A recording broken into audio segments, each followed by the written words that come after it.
it up. No, we will have Kings Rewind today. Happy New Year, everyone. Jason Ross, Chris Verlaud on this January 2nd, 2025. Carmichael Dave's back with us on Monday. Talked to Dave yesterday. I think he's making an appearance at the game tomorrow. Hello. You'll get a chance to see Dave out there if you're going to the game tomorrow. I'm sure he'll end up down with the beautiful people in the front row. Probably see him on the television if you watch the game. And you'll definitely hear him on the radio. We'll be talking about him all game long. Hopefully everybody had a fun, safe, happy New Year. We know there were certainly some hideous events that happened on New Year's in New Orleans. And just, sick. Absolutely sickening. It is the world we live in. I think, we can all do our own parts to try to make it a better place, but we can't do it for everyone. And just wish the best for everyone out there, and certainly those that are having to live through that tragedy that new people or experienced it. Just horrific. And it's a reminder. I mean, I like to think and live in a world where people are good to one another, but I know that's not always the case. And certainly thinking about those. We will have a bowl game today as a result of that, but I just can't even imagine what it was like for those in New Orleans. Did have a few people reach out to me. Thank you. We do have quite a bit of family down there, and everybody is okay, but that doesn't mean it didn't impact others, as we know. And just senseless, absolutely senseless. So we will kind of get into that in a little bit later of the show, obviously, about the football games that were played, the one that wasn't yesterday, that will be played today. We will get into, of course, your Sacramento Kings, who closed out 2024 with a win, who began 2025 with a win, and a couple in a row. It's nice. And there are a lot of you that are on social media. There are a lot of you that are not on social media. And I don't know that I ever have too many recommendations about social media for you, but if you get a chance, I would suggest you look at anything that Sacramento Kings related, and or someone that probably has copy and pasted it or reposted it or whatever about the post game for the Sacramento Kings last night. What they elected to do in their post game team photo / video. It's really cool. Really cool. Good for the guys. Good for Doug Christie. Took the team up on the roof to get up close and personal with the beam, and just the messaging there. That was fun. That was really cool to hear. And it's obviously a lot better when you win. So if you get a chance to see that, I would encourage you to take a few seconds to look it up, because I think it's worth your time. I do. So here we are, 2025. Chris, I know when we talked on Tuesday, my days are all, crisscrossed and thrown off here. I do want to ask you because you said you wouldn't make it to New Year's. You didn't believe you would. That wasn't your plan. I have a feeling, I have not talked to you about it, I think you made it. But did you make it and ring in 2025 at midnight? Really? Yeah, I think you did. Okay, so what time do you think I actually went to sleep? 1:30. You were really close. 10 o'clock. You didn't make it, huh? No. And why I say it, because there have been times, I don't think this has happened as much recently, but I would say in the last couple of months, sometimes maybe after a Kings game, there might be still a text from you or something I see from you on social media. I'm like, man, Chris is still up too. I mean, we all have to get up early. And so, with knowing that we have to get up early, you did not have to my knowledge, yesterday, get up early. Correct? No. So with that being said, and generally, we've said it, you, me, Dave, I think without this morning show, I think it's a lock for most of us to get to midnight every night. But with the morning show, understandably why we don't, I just thought, and I know you said you wouldn't, I thought you would have made it. No. So 10? What did you say, 10, 10:30? Yeah, maybe even maybe like 9:45. Really? Yeah. But that's even earlier than I think I you know. normally go to sleep. Oh, definitely. Yeah, but it was like, okay, I've got a chance to do it, so let's go to bed earlier. It's just, I'm tired. Okay, which Want to go to sleep. I get it. But like, okay, so tomorrow night and Saturday night, what time will you likely, in general, when you know you've got a weekend sleeping Saturday and a weekend potentially sleeping Sunday? I mean, who knows? crapshoot. I wish I could tell you. It just depends on what you got going on. Yeah. Okay. So I knew I'd make it to midnight. And it, it's pretty standard, especially if I don't have to wake up the next day. What I did do for the first time, we had family over. Pots and pans. We did not do pots and pans. We did talk about it. And surprisingly, my in-laws, I brought it up to them. I go, you guys had to have done, it was kind of a generational thing. I talked about Chris doing it. I talked about myself. And who do we have? Brendan. And Brendan's like, I don't even know what that is. So I'm like, okay, maybe this is a generational or an age thing. And so some of my in-laws, some are older, some are the same age, some are younger, I asked about that. I go, I'm sure you guys did pots and pans when you were a kid, right? Gets to New Year, pots and pans. Like, what are you talking about? Like, wait, you guys had never even heard of that? Like, no. They go, well, where did this come from? I know it wasn't my family originating. It wasn't Chris's family. This was a thing that people used to do, kids. Like I said, it was the neighborhood. Right. And more times than not, it was, hey, you guys need to be quiet all the time. And then here it is midnight, let loose on the 31st, ring pots and pans. And I look down our street, and this is a lot of times in Los Angeles, and there's other kids out there screaming, Happy New Year, banging pots and pans. Less fireworks at the time than there are now. Did you have while you were sleeping, you slept through your war zone? I woke up for that. Okay. Fun. I did hear, we did our inside, New Year's, everybody, toasted either champagne or apple cider or whatever it was, and made a few calls. Other family members called, everybody wishing everybody a happy New Year. And then I go, what's that? Oh, and I opened the front door, went outside for a little bit. I go, oh yeah, a few fireworks, nothing too crazy, a little less than I thought, to be honest, but people doing fireworks.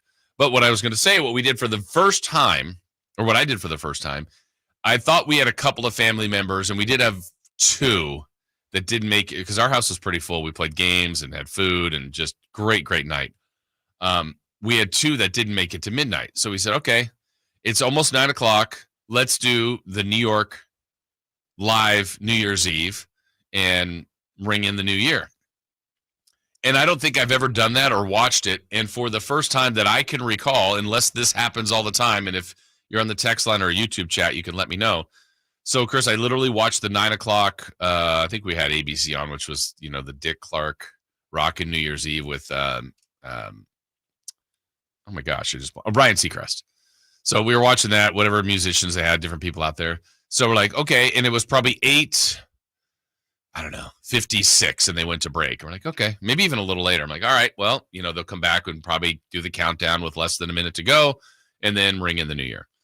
So we're looking at still commercial like 8:58, 8:59. I go, wow, they're going to come back and it's going to be like 15 seconds and then Happy New Year. They'll show us what New York's doing live, and then they'll replay this in 3 hours. It's 9:01, 9:02, and they're in commercial. I'm like, what is happening? Why are they late? I've never seen this. And then we came back and it was like, New York City time, 9:02. And it was like they just did the reset. They never showed us the quote unquote live New York ball drop and to celebrate. And maybe that's how they always do it. I've never watched it at 9. And I went, is this normal? We didn't get to see it happen to celebrate the New York New Year. And then it already switched to California time basically, but they reset the show, I guess. And now it's, 9:02 New York time, even though it was 9:02 California time. So it's weird. We then kept playing games, having fun, snacks, food, drinks, all of the fun stuff, and then watched it happen, obviously, at midnight, rang in the new year. And so I thought, okay, I'm definitely making it to midnight. I know I don't have to get up early the next morning, but we have a Kings game and then back to this morning, the morning show on Thursday. So I won't stay up too late. The family was up past 2. It was like, man, what am I doing? But there we were, everybody awake, past 2:00, ringing in the new year. And those that fell asleep early, yeah, of course, they're up making noise in the house at like 5:30 or 6. What are you doing? Come on.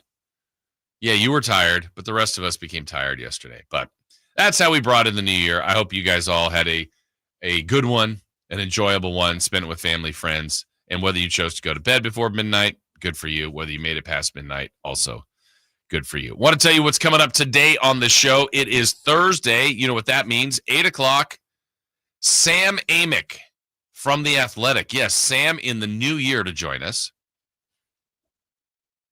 We look forward to that, as Sam's always fun to talk I know to. I'm shamelessly pumping the poll here. We'll see what he's up to in 2025. Normally on Wednesdays, we had the Wednesday off this week. We had Wednesday off because of Christmas the week before. We would talk to Katie Christensen. So I talked to Katie yesterday. I said, everybody needs to hear from Katie. So Katie's going to join us at 9 o'clock. We look forward to hearing from Katie Christensen, Kings television analyst. Between now and the end of the show, we'll have a Kings Rewind. We will recap the Kings and Sixers. That's 2 straight wins for your Sacramento Kings. Plenty of college football playoff talk. Cameron Scadaboo, have yourself a day. So fun to watch him. What a wild game that was. Lots of reaction to the Kings game. Also, your chance to win a Jiffy Lube gift card coming up at 7:45. If you can identify the drive of the game. 4 down territory. Recap our 3 in the key. 3 for madness. Celebrity birthdays. It's a new year. It's a jam-packed show. And we get it started with leading off next. On the move?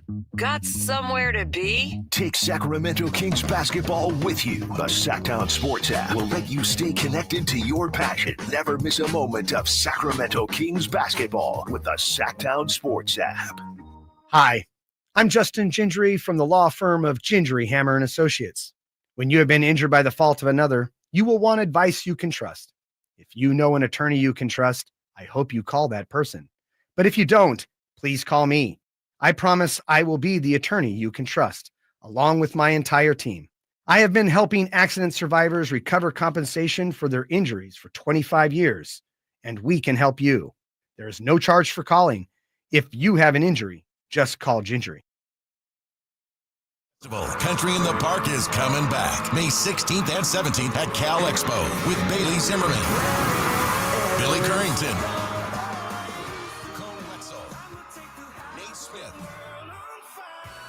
and more. You'll enjoy food trucks, rock walls, and a mechanical bull, line dancing, and more. Single-day GA tickets start at $52 at CITPFest.com. Country in the Park, May 16th and 17th with Hoblit Chrysler Dodge Jeep and Ram Center. Find out more at CITPFest.com. Let's do it. Leading off, the 3 top stories in the morning. Huge news. This is very important. Here's cut number 1. And the Sacramento Kings, for the first time in what seems like forever, have won consecutive ball games. And for only the second time in their last 12 against the 76ers, walk off the floor with a W. The final score is 113-107. The Kings closed the game with, I believe, 16 on 15 unanswered points. A 15-0 close over the last 3+ change.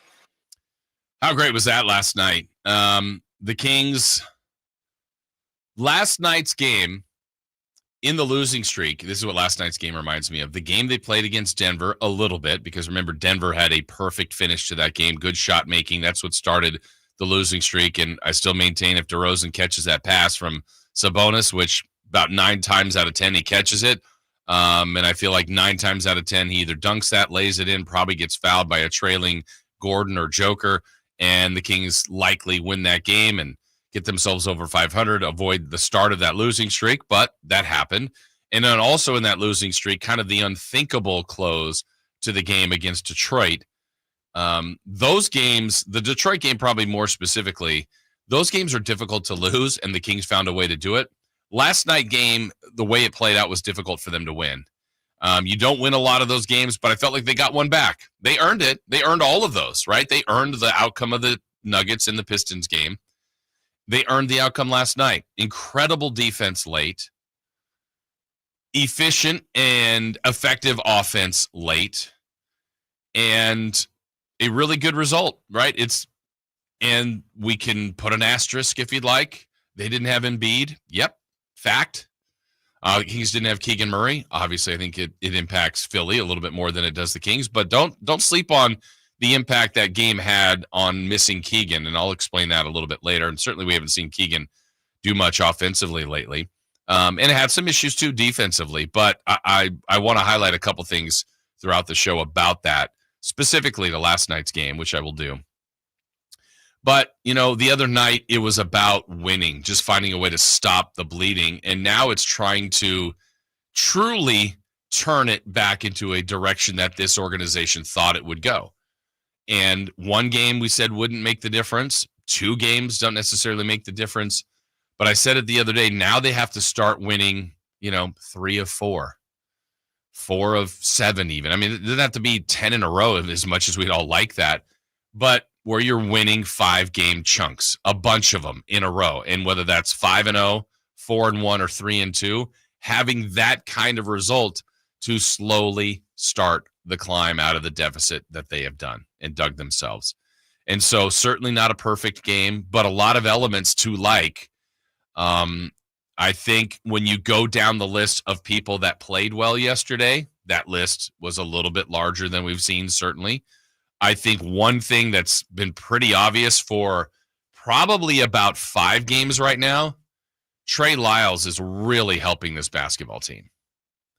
And you expect what you got from Fox, and you don't take it for granted. You expect what you got, and hopefully don't take what you for granted what you got from Domas. Malik Monk was big in the fourth quarter. DeRozan was there throughout the game doing the parts that he can do for this team. Ends up being defensive player of the game. A little shocking to me that he was, but 2 big steals in the fourth quarter. And Keon Ellis thrown into the starting lineup and kind of does whatever this team needs to help them win. I love how he stuck with it and hit a big shot late in the game, but he's out there as much for his defense, his tenacity. He disrupts things in a positive way for the Kings and a negative way for the other team. And so, you're going down that list and, McDermott got some run, Herter got some run, Len got some run. Those guys I didn't think played that great, and that's okay. You can't, it's rare to have all 8, all 9, all 10, whoever you play well. You're not going to get that most nights, but it was yet another game where it wasn't this, man, they made every shot. They were going to beat a lot of teams in this league. They made their free throws. They rebounded well. They defensively late they were terrific. And so finding different ways to win. We've been talking about specifically in the losing streak, the margin for error was just, how are they going to win games? How are they going to find ways to win games if they can't shoot? Well, I thought they were going to lose the game the way it was going, and I was ready to talk about yet a problem again, which is still here. It didn't go away, but the inability to make threes, the inability to stop threes. And I'm thinking, man, this is going to be another game. 3-point differential will be one of the large factors of why they're going to lose. But they still got outscored from 3, still didn't make them consistently enough, didn't have this breakout shooting game. But free throws, execution, defense, other ways to win. Heart, desire, hustle. This team has done that, and I still think they were doing that in the tail end of this losing streak with Mike Brown. But they're doing it in a different way, sense of desperation a little bit, maybe embarrassment, maybe all that. I don't know what it is. And, I think also, to be honest, I thought they got a few breaks of the whistle last night. A few, not overwhelmingly, but Philly would probably tell you it was overwhelmingly. But they created all of it. They did it. And so, again, just 2 in a row. Schedule gets pretty tough here. Memphis coming in, at Golden State, home for Miami, and then a pretty tough road trip. And it's just, look, I think Memphis's game marks the over halfway point of home games. So if they're going to do this and get back in the mix in the top 10, they're going to have to do a lot of it on the road. And that doesn't scare me. I think it just makes it more difficult. This team has been a pretty good road team in the last couple of years. It's just generally a little bit more difficult to do it away from home. But can be done. 2 wins in a row. Still things to clean up. But some positive things going from the Kings, which is actually refreshing and nice to talk about, which we got a lot more on that coming up. But let's get to cut number 2. Cut number 2.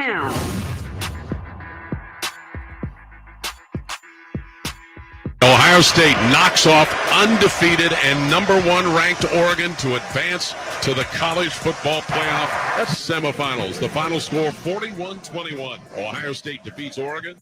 Well, how quickly things can change in sports, right? Organizations, schools, franchises, whatever you want to do that have to make decisions, have to make difficult decisions. The Kings made a difficult decision. For some, they made the right decision. For others, maybe they didn't. They elected to move on from Mike Brown. I would bet after Ohio State lost the way they did to Michigan, there were more than rumblings that people wanted to remove Ryan Day as head coach. This guy can't beat Michigan. This guy can't get it done. They were heavy, heavy favorites to beat their rivals who are having a down year. This was the year to get that win, to get into the Big Ten championship, to get a first-round bye in the college football playoff, to maybe get a future matchup with Oregon in the national championship game, and to exercise one of those demons. Instead, they lost to Michigan in a bad way, had the scuffle after the game, just all sorts of bad looks for this team. And they didn't get the bye. They had to be a seeded team that was further down the road. An 8-9 matchup, had to play in the first week of the college football playoff. Played well, got through that one. And then that reward, you get to go to the Rose Bowl and play number 1 Oregon, who beat you before, but this was college football's only undefeated team. And that opening quarter for 2 good football teams might be the most lopsided quarter I think I've ever seen. And I'm sure there's other reference points. But it was almost less about the score, but about the yardage. I mean, staggering what Ohio State did to Oregon. Talk about punching them in the mouth. Never regrouped. There was a little murmur, a little bit of momentum Oregon built in the second half. But Ohio State squashed that. Now they're the favorite to win it all. How quickly it can change as Ohio State wins the Rose Bowl. And before that was the Peach Bowl. Arizona State and Texas, also a bizarre game for several reasons. Watching that game, I'm on the full-on Cam Scattaboo bandwagon, and I'm watching it going, not that much space left. There isn't much space, and if you weren't a fan, if you didn't hear our conversation with Bruce Feldman the other day, who clearly is a fan, Nick Saban says it's his favorite college football player. A lot of people are talking about Cameron Scattaboo. And he had amazing runs and amazing play and right here in our city in high school. And then he goes to Sac State for 2 years and is incredible there. Takes his talents to Tempe, Arizona, runs for Arizona State, good junior year, even better senior year. And he talks the talk, and then he walks the walk. Says, look, I'm the best running back in the country. Don't you mix it up. And yesterday, against the number 1 defense in the country, a defensive line, linebackers, safeties that all hit hard. They all look bigger than him, and they hit him. I mean, he got hit yesterday. He also punches back, and he makes you pay for tackling him, and he just stayed with it. Oh, by the way, as they described, violently throwing up during the game. You could tell he was worn out and fatigued. I mean, the second overtime, it was just like he was done. He was done. I'm like, give it to Cam, give it to Cam. I'm like, he was like just like walking to the huddle. There was one play where like he was supposed to be in like the receiver, and he's quote unquote going in motion, and he sauntered to the backfield. I'm like, what are you? He's got nothing left. He's trying to save whatever he has for the actual He looked like play. Luka Doncic on a straight sprint. Yeah. And he was absolutely amazing. I think they were, for the most part, as you watch the game, outclassed. But then funny what you see as you stay in a game, as you build confidence, as you maybe shake the other team's confidence. And then certainly a controversial play, too, a non-call on a targeting, which the only thing I can think of is maybe the definition of the crown of the helmet. But when you kind of go letter of the law, I'm like, how is that not targeting? And then after that, I mean, a 4th down that they're going to kill themselves for. You give up that score, the extra point, the first score of the second overtime, 2-point conversion, and then they just got hit with a blitz. And they lost. But a great Peach Bowl that we'll talk about a little bit later. And, of course, the tragedy. People will talk for decades. For decades about it. And then the tragedy of the Sugar Bowl that will be played today just the horrific scene in New Orleans. All right, let's quickly get to cut number 3. Cut number 3. All right, we don't have a clip here, but you're going to hear more and more about this and about his name. We know about LeBron James. We know about Bronny James. Those two made history this year. Well, there's a lot to talk about how good Bryce James is, and he's a hot commodity. He's going to be coveted by, or he was coveted by a lot of teams, was looking at several universities, but he committed to Arizona yesterday. So he will take his talents to Arizona, play for the Wildcats as Bryce James officially commits there. All right, we have a lot to get to when we return. We'll kind of take our first audio recap, courtesy of the G-Man, highlights from the game last night and help describe the way they got it done. We'll look back at the Kings win over the Sixers. We'll do that next on Sacktown Sports. Plays here. He finds Sabonis. Put the frosting on the cake. Put the cherry on the sundae. Sabonis with a two-hand flush makes it 114-106. Sacktown Sports is your proud home of the Sacramento Kings. Hey, it's Carmichael Dave coming to you from my good friends at American Energy. Look, it's already cold outside. It's only going to get colder. American Energy wants to help you stay warm and make sure your system is operating safely. So right now is the time to take advantage of the $49 tune-up inspection. Normally $119, $49 right now, and that includes a full safety and duct inspection. And check it out. If your system's over 10 years old, and I'll bet it is, the tune-up, yeah, it's free. It's free from a company that's been in business since 1981, serving the greater Sacramento area. A+ Better Business Bureau. Check their Yelp, check their Google reviews. Don't take my word for it. Give them a call right now. $50 off your first recommended repair. If you need a new furnace, half off the price of a new unit. Check them out at theaeway.com and tell them Carmichael Dave sent you. Call 916-520-9998 now. It's the final days of the holiday everyone loves. Toyota-thon at your Toyota dealer. Celebrate in style with offers like $2,000 cash back on the powerful Tundra. Or get a low-cost lease on the legendary Tacoma after an incredible $1,000 lease cash. Drive into the new year with a new truck from Toyota. These are the deals you've been waiting for. But hurry, Toyota-thon ends soon. Toyota, let's go places. Offer available through TFS to buyers with premium rated credit. Ends 1/6/25. There's no better time than the beginning of a new year to get ready to make good on all of those promises you've made to yourself about getting fit. And there's no better place than In Shape Fitness to get the ball rolling or bouncing. So grab some friends for a game of pickup basketball on our courts. Or stretch your limits in a yoga or Pilates class. In Shape personal trainers are standing by, just waiting for the opportunity to help you create a happy new you. We are In Shape. You are ready. Join online today at InShape.com.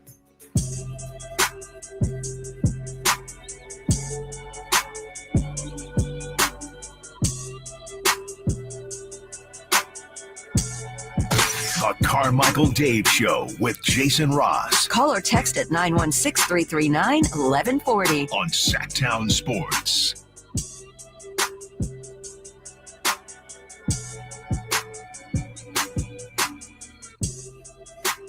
So the Sacramento Kings victorious last night. We're going to talk a little bit about just the state of the Kings and all the stuff that's been going on around the Kings for the better part of a week or so with Sam Amick. He will join us. Make sure you check that out. Always good intel from Sam. That'll be coming up in about 90 minutes or so at 8 o'clock. Then at 9, we'll also get a visit from Kings television analyst Katie Christensen and get her thoughts on the last 2 wins. A depleted Dallas team that the Kings just needed to win. And look, the Kings got a victory yesterday over Philadelphia. And if you missed it, there was word that I think the day before that Joel Embiid was going to miss. Now, the Sixers as an organization have to decide when they're going to play Joel Embiid. He's really not going to play many back-to-backs, if at all. And so, to me, I would use this as motivation and try to take advantage of the break the Kings got. Philadelphia plays tonight in San Francisco. So their back-to-back was here against the Kings, tonight in San Francisco against the Warriors. And probably as an organization, they discussed it, what makes most sense. Now, Embiid played 2 days ago, or 3 days ago now.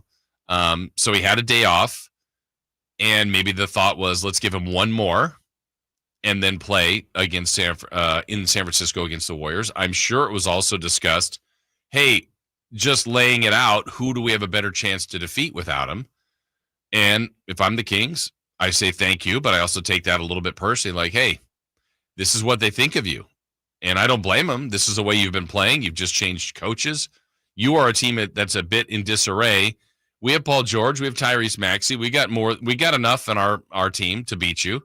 So let's sit him on the first game and play him on Thursday night against the Warriors. So, the Kings could catch 2 potential breaks here, beating the Sixers without him, and then you hope now the Sixers beat the Warriors in San Francisco. And in fact, the Kings' schedule is a little bizarre. Last night, the Kings played Philadelphia. Tonight, Philadelphia plays the Warriors. Tomorrow night, the Kings play Memphis. Saturday night, Memphis plays the Warriors. Sunday, both the Kings and Warriors play each other. Monday, the Kings are hosting Miami. Tuesday, Miami is at the Warriors. So everybody the Kings sees here over the next couple of days will be playing the Warriors in San Francisco the day after. So Kings are the front end of a back-to-back of the next couple of opponents of the Warriors. All right, but let's kind of take you through on how this got done yesterday for the Sacramento Kings. And let's start early on. Something Mike Brown was preaching. I know Doug Christie has preached, and I still think last night this team didn't do enough of is pushing the basketball, running with pace. And it's not always just fast break points, but it's early offense. It's putting a little bit pressure on the other team. And early on, there was a play that I really, really liked as Sabonis would find Malik Monk. Sabonis, rebound, leaking out. Monk, challenged by Lowry, scores! Great job by Malik Monk. And what a sensational pass that went three-quarter court from Domantas Sabonis. Yeah, Domas with one of his, 7 assists. Malik Monk with one of his hoops, rare hoops. Malik didn't score a ton, but he was great at the foul line when they needed him late in the game. He ended with 20 points, second high on the team. But after one quarter, the Kings found themselves down because Philly, again, came in with different weapons and guys that were really starting to shoot the ball pretty well beyond the arc. Here's Maxey to Gordon, a deep three, 29-footer, scores it. First time he launches a shot, it's good. Philadelphia up by 3 at 26-23, 45 seconds to go. And Philly would lead after one, 30-25. So let's go to the second quarter. I mentioned it early on in the show. One thing that's really, really nice to see is Trey Lyles. I mean, Trey's been really, really impactful and effective for this team lately. Difference of getting healthier. I know Malik, who called him fat, said he lost some pounds. I'm sure that's helped him. And Trey's just getting into a nicer rhythm. And in the second quarter, Trey Lyles helping out the Kings. On top to Fox. Extra pass to Lyles, wide open for 3. Scores it. Trey Lyles has 9. Yeah, Trey Lyles was the one guy that was kind of effective beyond the arc. Well, him and Keon. The threes that were made by the Kings, Keon was 3 of 8. Fox was 2 of 4. Trey Lyles, 4 of 8. The rest of the team, 0 for. But Trey Lyles hitting 4 off the bench, 12 points, played a ton of minutes, 31 minutes. The bench wasn't very impactful with the exception of him. And his plus-minus, he was +2 when he was on the floor. Let's go to more of the second quarter. And by the end of the half, the Kings had, a couple different deficits as much as double figures. But De'Aaron Fox would make sure they were all knotted up. Here's a 3 to tie it. Ellis no good. I'm sorry. Fox gets the rebound. The 3 at the buzzer is good. One of his 2 made threes. He ended with a team high and a game high 35 points. All right, so now we're tied at half. This is a spot it feels like the Kings are in a ton. Close games at home. How will it go? Well, in the third quarter, guy who had an amazing first half, still was cooking a bit in the third. Here is Paul George. Maxey starts a move to his left, throws back to the right, then gets the return pass for Yabusele. Hooks it out on top. Paul George has it. He drives into the paint, reaches to the rack, and scores. So smooth, so fluid. Paul George. Paul George had a huge first half. Tyrese Maxey, I think, only had 6 at the half. Then he started to cook. And as you watched the game, a couple other things that were noticeable to me. I thought Philly personally was better with Drummond on the floor than they were with Yabusele. They were different, but I thought they were better with Drummond. And maybe some of that is to create some of the lanes they were looking for for Paul George and for Tyrese Maxey. But it became so obvious, and this is sometimes already apparent, but just the way the game was being played, that while Herter, while McDermott or DeRozan were any time on the floor, which if you look at their minutes, McDermott played the least, which was 9 minutes. Herter played 18, and DeRozan was 31. Those three guys, one of them for the most part was on the floor, if not two. And they were seeking out switches between Paul George and Tyrese Maxey to go at one of those three guys. And that's where I felt like they were missing Keegan. And when the Kings were down in the fourth quarter, I believe that's when they brought Fox back in and Lyles was on the floor, and none of the three guys were none of those three were playing. And that's when they started their run, because the switching and the opportunities to attack a weakness of the Kings defensively wasn't as obvious, wasn't there. And then when Coach Christie elected to bring DeMar DeRozan in late, I'm like, oh man, it's a little bit of a risk here because they're doing so well defensively. But DeMar DeRozan's a terrific offensive player, and they kind of got the reward because DeRozan had 2 critical steals. And I think that's what helped him get the player of the game, the defensive player of the game. But there we go, talking about the way it was defensively, but he also had to start scoring. And finally, the Kings got a couple of connections in that third quarter. Monk now against Eric Gordon. Crossover. Drive and a kick. Ellis for 3. Score it from the left corner. Keon Ellis makes it 77-71. To Sabonis. Right wing feed. Trey Lyles steps into the transition 3. He knew it the moment it left his fingertips. Trey Lyles knocking down his 4th three-pointer, and the Kings are back within 3 at 77-74. All right, so now let's take you to the fourth and final quarter. Crunch time, deciding time, and again, trying to stop Tyrese Maxey. And a rebound grabbed by Drummond, and he shreds Keon Ellis. That's the reaction of the fans. They wanted a foul. There was no whistle. Boy, and the fans are unhappy. Maxey, a long 3, rattles it down. Every time the Kings threaten, Maxey and the Sixers have an answer. They're back up by 7. All right, so Kings now need to start to climb back. They would, and a big shot I mentioned, a couple of misses by Keon, but he stayed with it. Fox curls to the right, hesitates, lobs it back to Ellis. He's open, 3 on the way. He's got the triple. It's a 2-point game at 107-105. Yeah, so the Kings within 2 there, and now they're sensing momentum's shift and trying to go for the win. Maxey at the logo, splits defenders, ball knocked away. DeRozan has it. He goes to the rim. He scores, and the game is tied at 107.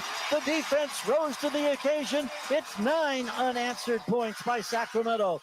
Oh, and the run was just starting to begin, and Malik Monk stayed aggressive. Bounces, no good. Sabonis with a rebound. He gives it up to Malik Monk. No timeout taken. 35 seconds to go. Malik to the rim. Goaltend, I believe. Yes, count the basket. All right, then mention those key defensive plays late. Here's one of the steals from DeMar DeRozan.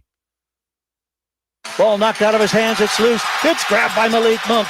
Now he weaves his way toward the front court, challenged by Maxey. Gives it up to Fox. Back to Monk. Monk leaves his feet to Sabonis. Back out to Fox. 17 seconds to go. Ball knocked loose. Sabonis has it. Gives to Monk. 9 on the shot clock. Drives, circles through the paint. Comes to the near side. Attacks the baseline. Layup comes up short, but he's fouled. Nick Nurse can't believe it. Throws his arm and fist in disgust in reaction to the call, but it's going to be Monk at the free throw line with a chance. Yeah, Malik would make both free throws. In fact, he was great in the fourth quarter from the line. That was 8 of 8 for Malik in the fourth quarter. Kings were terrific as a team, and then it was just the time to savor a 15-0 run to close it out. And the Sacramento Kings, for the first time in what seems like forever, have won consecutive ball games. And for only the second time in their last 12 against the 76ers, walk off the floor with a W. The final score is 113-107. The Kings close the game with, I believe, 15 unanswered points. A 15-0 close over the last 3+ change. And that's how it ended for the Sacramento Kings, a 113-107 win. I guess if you're looking at not even a negative thing in the win, it's, the Kings have been so bad in games decided by 5 points or less because they finished so strong. They won by 6. It got out of that window, but that's okay. It basically felt like one of those games. It was one of those games.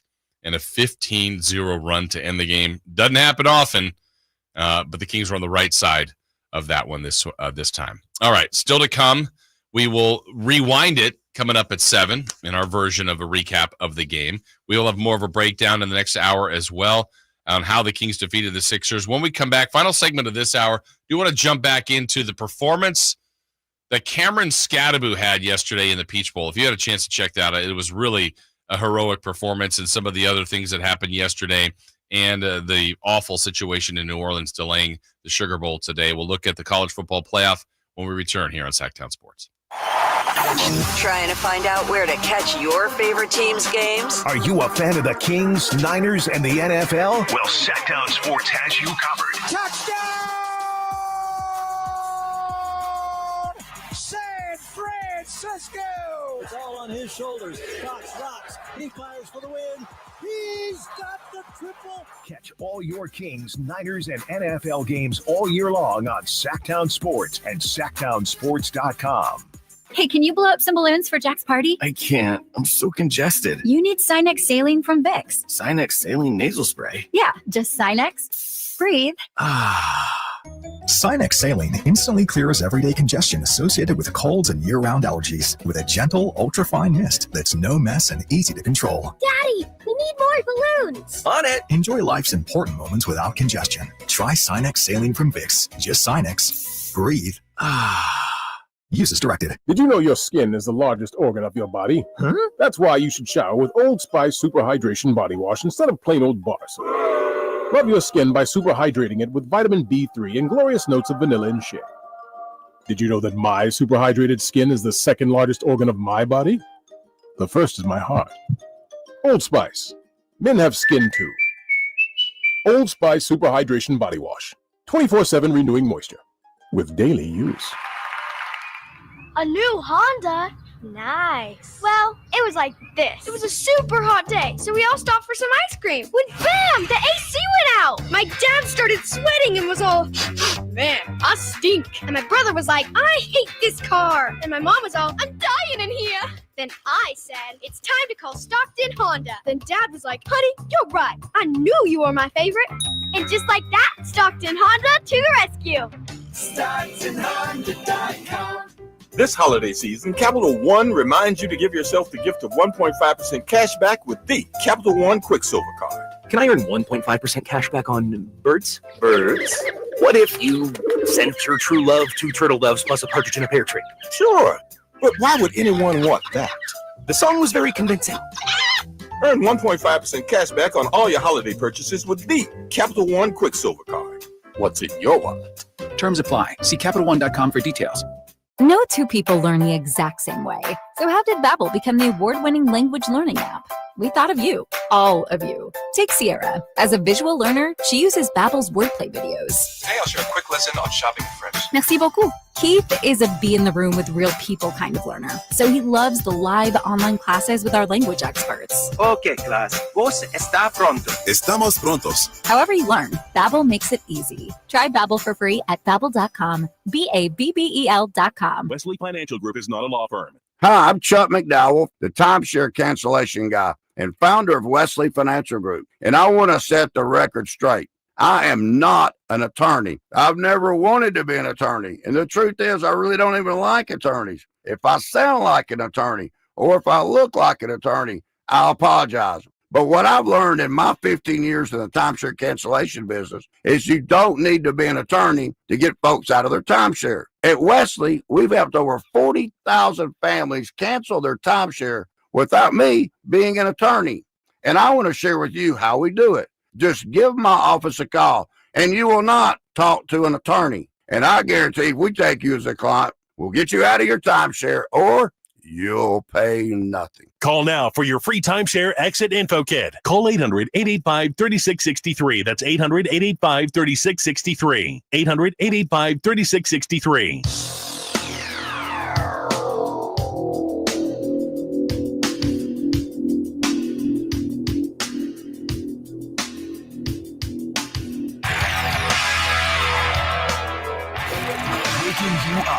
best in local sports. They just make it interesting, you know? It's the Carmichael Dave Show with Jason Ross on Sacktown Sports.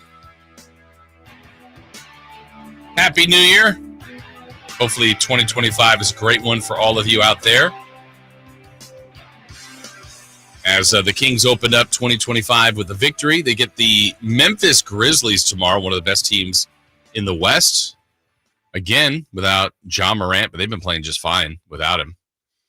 And they've already faced him once, lost a close game, lost by 5 in Memphis in December. So it's Memphis Friday, the Warriors on Sunday, and then Miami on Monday. Then they finally get a couple of days. This will be a time after that. I would say after Monday, they have a couple days before they head to Boston.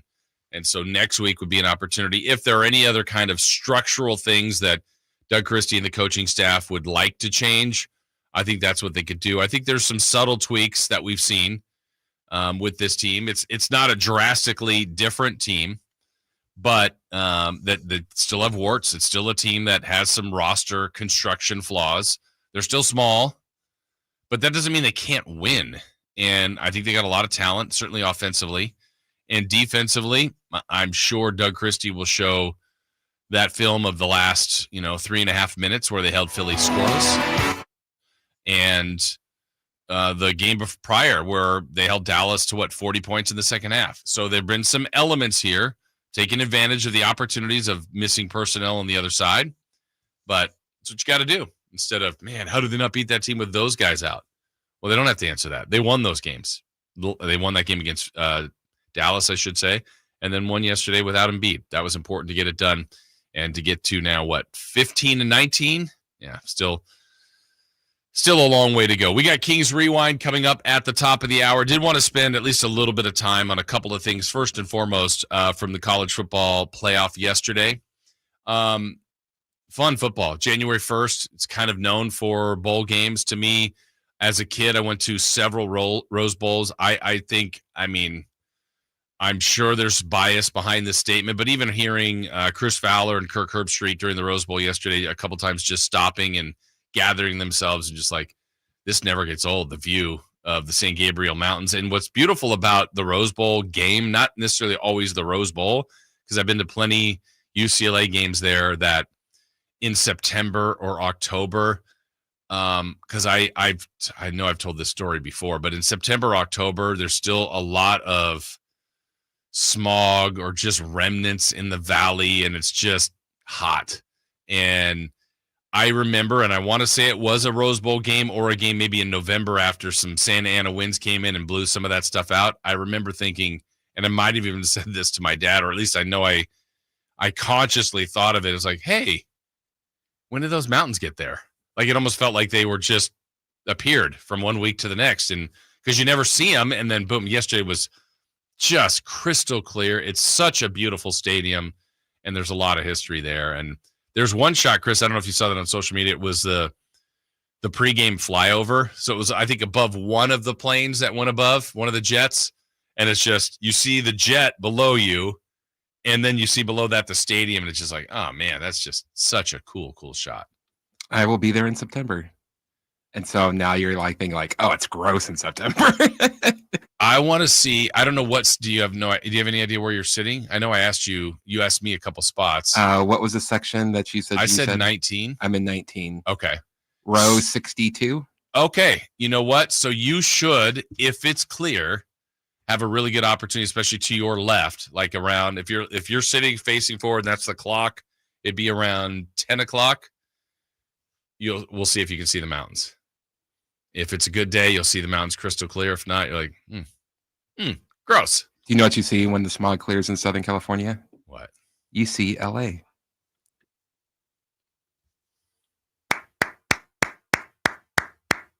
I'll allow it. I like it. It's a good one. You were way more proud of the one last week. I don't remember what that one was. Oh, they hate you for your freedom. Yes, I was the Freedom Bowl. I was like, it was something College Bowl related. Couldn't remember what it was. The Freedom Bowl. So the Rose Bowl was, it's always a spectacle. It's always one of my favorite bowl games. I miss the tradition of it. And ironically, we kind of got what the tradition is of it, Pac-12 versus Big Ten, even though both Oregon and Ohio State are in the Big Ten. But that's what it would have been in the past. Two great teams.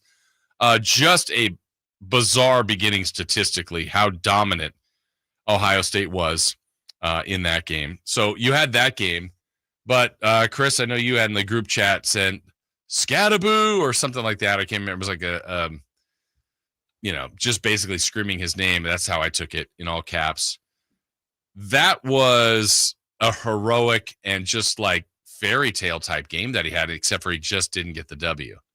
That was like taking over a game. Yeah. What was great is what I was telling my friends this is he reminds me of the movie Friday Night Lights, Booby Miles, when his uncle is just, he can run, he can block, and he can pass. Yes.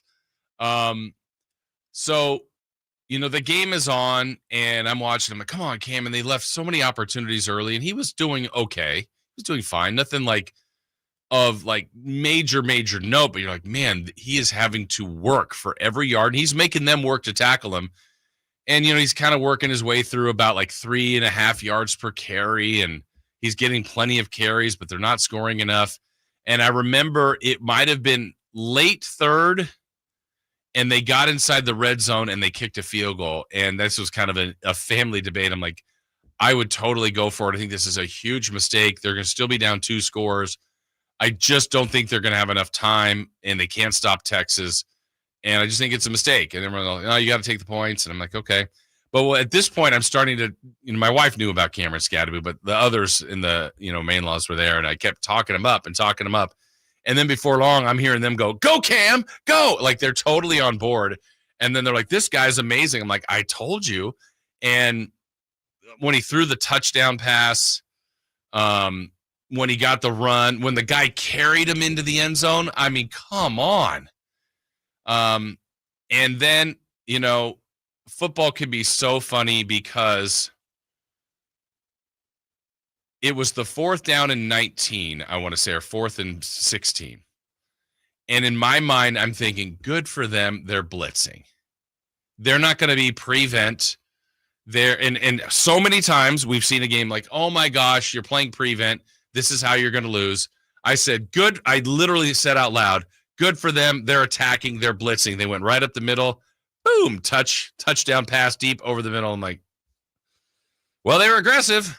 So it can't be, why are you blitzing? And then you give up the result. Or, hey, why are you playing prevent? And then you give up the result. But that play, the extra point, the first play of the second overtime, they give up a touchdown. And then they were cooked. I think it was targeting. They ultimately lose the game. But a wild, wild day. And so incredibly proud of Cameron Scattaboo, the way he played. And like I said, he talked the talk, but he walked the walk and had one heck of a performance.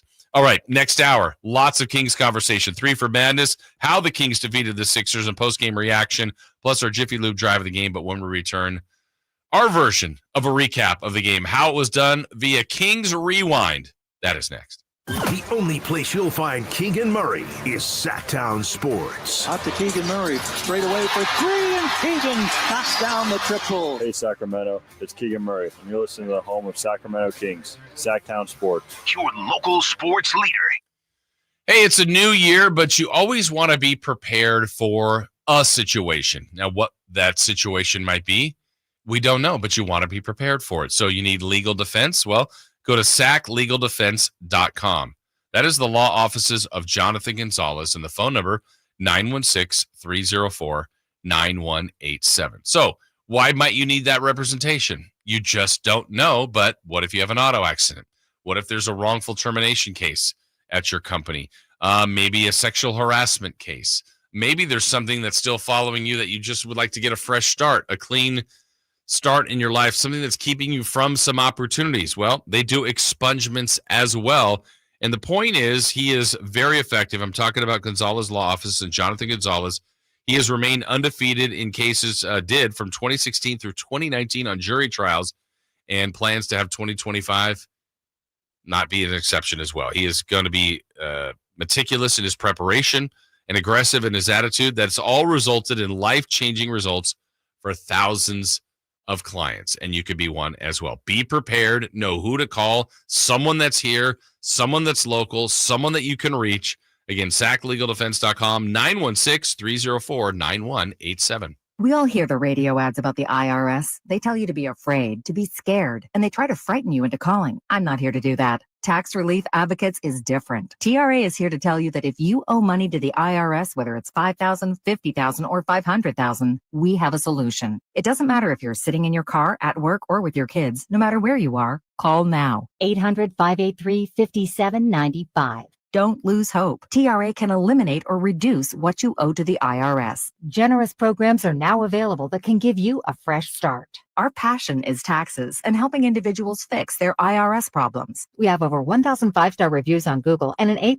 with the Better Business Bureau. You don't need to be afraid of the IRS any longer. End your tax nightmare today by visiting us online at TRA.com or call 800-583-5795. That's 800-583-5795. Tax Relief Advocates. Real solutions for real people. Hey, this is Greg Papa. Are you working through a major insurance claim? Sunpoint Public Adjusters can help. Sunpoint prepares, presents, and negotiates your claim with the insurance company, working only for you, making sure you get everything you're entitled to, not what just some adjuster working for an insurance company thinks you should get. Call Sunpoint today at 888-247-7865 or contact us at sunpoint.us. Sunpoint Public Adjusters, the gold standard in public adjusting. License number 2N14884. It's the year-end sell-a-thon at Folsom Lake Ford. Get last chance year-end savings on your favorite new Ford models. Low payments and even 0% financing with approved credit. Hurry to Folsom Lake Ford and tell them DC sent you. FolsomLakeFord.com. Hey, it's Carmichael Dave for American Energy Heating and Air with a question. Have you recently had a technician diagnose your HVAC system and you were a bit surprised at how much it cost? Or did something seem off about their quote? Because at American Energy, they take pride in giving you honest, straightforward solutions to get that system up and running. Have their qualified technicians come out and give you a free second opinion. It's free. You got nothing to lose but some dollars off of that original quote. They're making the uncomfortable comfortable. They've been doing it since 1981, serving the greater Sacramento area. A+ with the Better Business Bureau. That's why they keep having customers coming back for more and more and more. You can call them and set that appointment at 916-520-9990. That's 916-520-9990 or AmericanEnergyAir.com. Call 916-520-9990 now. All guests come to you from the Folsom Lake Honda Hotline. Folsom Lake Honda, your one-stop Honda shop. KHD1 Sacramento, KYMX HD3 Sacramento. From the Power Business Technology Toshiba Studios. Sacktown Sports 1140. The Carmichael Dave Show. He's on the microphone when he's not on the microphone. He's playing a song, and when he's not playing a song, he's on the microphone, and then boom. With Jason Ross. No, he didn't. Yes, he did. Call or text at 916-339-1140. It's the Carmichael Dave Show with Jason Ross on Sacktown Sports. 1 hour away from Sam Amick joining us here from The Athletic. 2 hours away from Katie Christensen, Kings television analyst. She will join us at 9 o'clock. What is this, elementary school? Yeah. So, where was it? Julie on our YouTube chat said, I'm with you, Jason. We used to do, where it is, Jason, we used to do pots and pans too. Yeah. Though we didn't do pots and pans this year. As a kid, that was fun. Did you have a specific pot, Chris, or it just didn't matter? Well, you had the one that you dented. I was the youngest. No, I didn't do that. It was someone that my mom was watching. Yeah. But I was the youngest cousin, so I just got the scraps. Yeah. Yeah. I always say I think that's what ruined me is that I'm an only child and somehow the youngest at the same time. Yeah, the bad combination. Did not do pots and pans this year. Did you? I'm trying to think of other family, like people have. We talked about Thanksgiving food that people make, or even Christmas. Your family has done tamales for years. Any other? By the way, the tamales. Oh. These are exceptional. They were phenomenal. Thank you very much. Those were really good batch. And, when something's good, I have a tough time giving them up. It was like there was like two. I think there were two left. And I'm like, hey, where are the tamales? Oh, Jackson ate them. I'm like, what? You gave them both to him? Huh. Especially when I had my mindset. I'm like, oh, I know there's two left. I'll at least have one. Maybe I can spread those out. But I'm like, and then when they were gone, I went, oh, darn it. Might see maybe some fell off the truck the other night. Oh, okay. But do you guys have any, is there a New Year's thing for you guys at all? No. I know there's a legend or a lore, something about black. Oh, you know what I did? I made the Salisbury cream corn. Oh, you did? Yeah. For New Year's? Yes. Good again? Hit. Yeah, smash hit. The other one is what? Black-eyed peas and like cabbage is supposed to signify like a cabbage, I think, is money. Like if you have that in the new year, I don't know what the black-eyed peas part is, but good luck and you'll get money in the new year or something like that. And so that's been my problem. That's what I haven't been eating that. I heard that we had that, but we also had like a homemade, my sister-in-law made this amazing Chinese food that night too. But so then I'd known that's a thing and my in-laws had talked about it. And then at the arena last night, they had black-eyed peas. So I'm like, okay, I guess this is a thing, whatever it means. But I know the cabbage part is supposed to, at least allegedly, signify there's some money out there. All right, so we've talked a little bit about how this was done for the Kings via the G-Man, I guess the real story. But how else did the Kings get this done? What was the win? What were the keys? Maybe you missed the game. Maybe you didn't get a chance to listen to it, and you're just hopping in your car now or just turning on your radio or the YouTube, whatever it may be. Well, we're going to fill you in right here, right now, with a little thing we like to call Kings Rewind.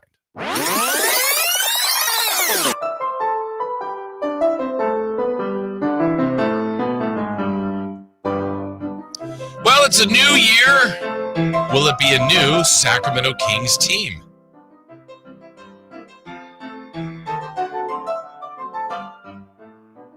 I'm going to save you some time, sweetie, and give you the answer now. I don't know. Sorry, Dave picked the absolute wrong time to start distracting me. What did he do? I'll tell you later. Okay. Yeah, Dave's in here on the chat. Dave will be back with us Monday after his time off. All right, let's start fresh again. Let's go from the top. We get to start from the top? Yes, let's do that. Okay. It's a new year. Will it be a new Sacramento Kings team? I'm going to save you some time, sweetie, and give you the answer now. I don't know.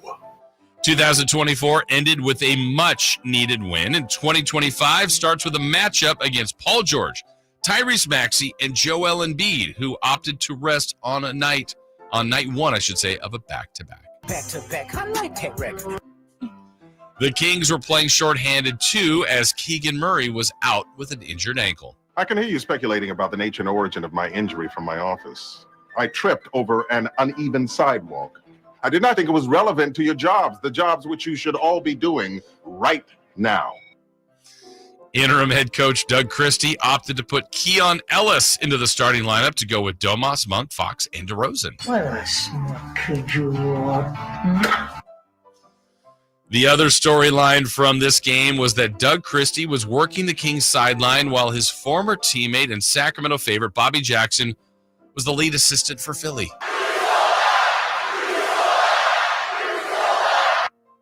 What were they saying?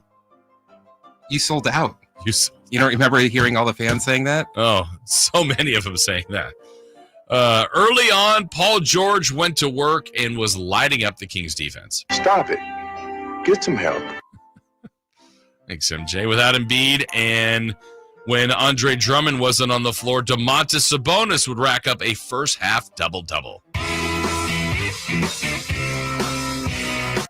At halftime, this game was tied, and Philly's all-star Tyrese Maxey had just 6 points. I'm starting to like this guy. In the third quarter, Maxey started to go off as he exploited several mismatches against the Kings. Just kidding. I still hate you. Another game and more frustrations hit the Kings as Trey Lyles would pick up a technical foul. I'm going to lose my freaking mind.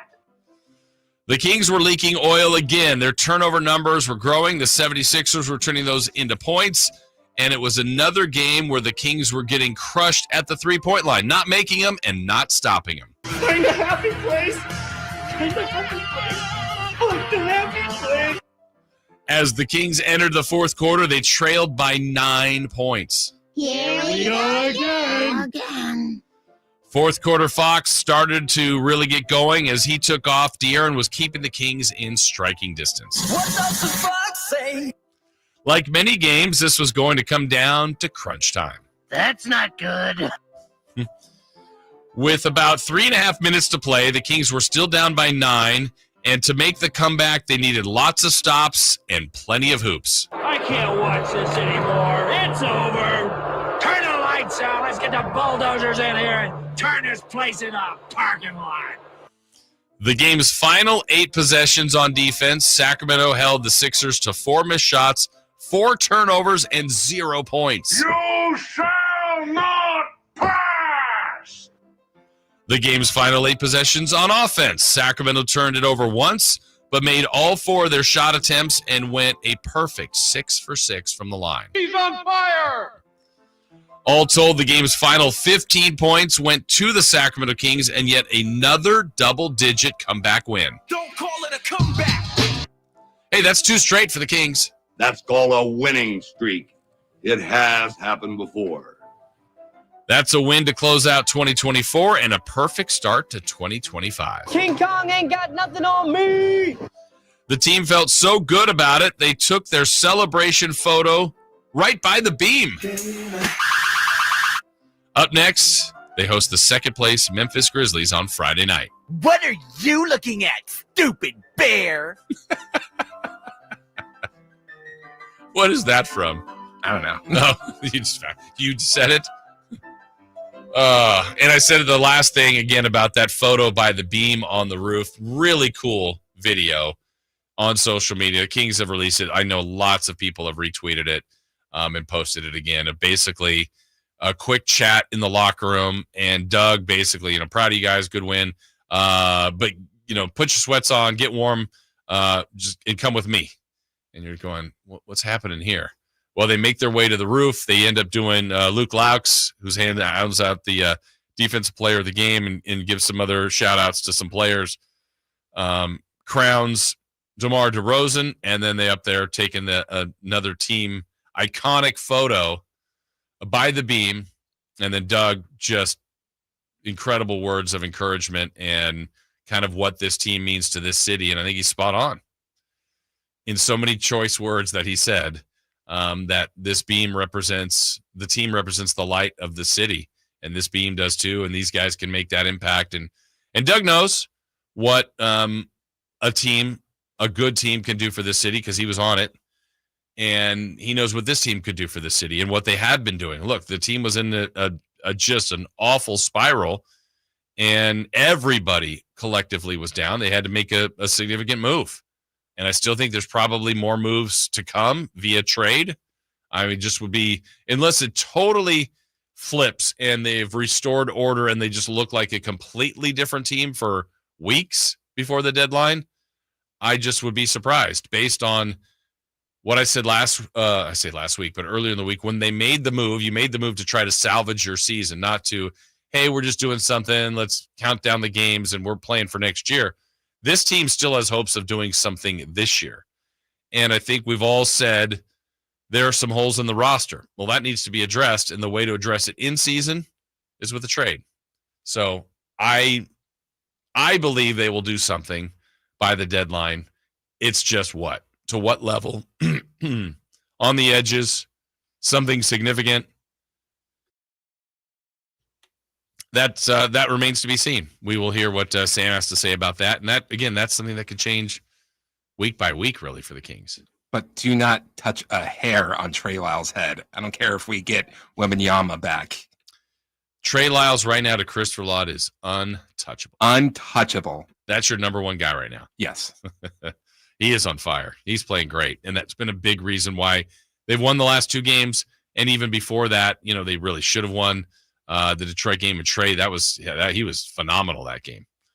But here we are, winners of 2 in a row for the Kings, and we'll talk more about this coming up at the bottom of the hour too, about really how they got it done yesterday, and we really chronicle the last possessions of the game, the last 3.5 minutes, offensively and defensively. Pretty staggering what the Kings were able to do.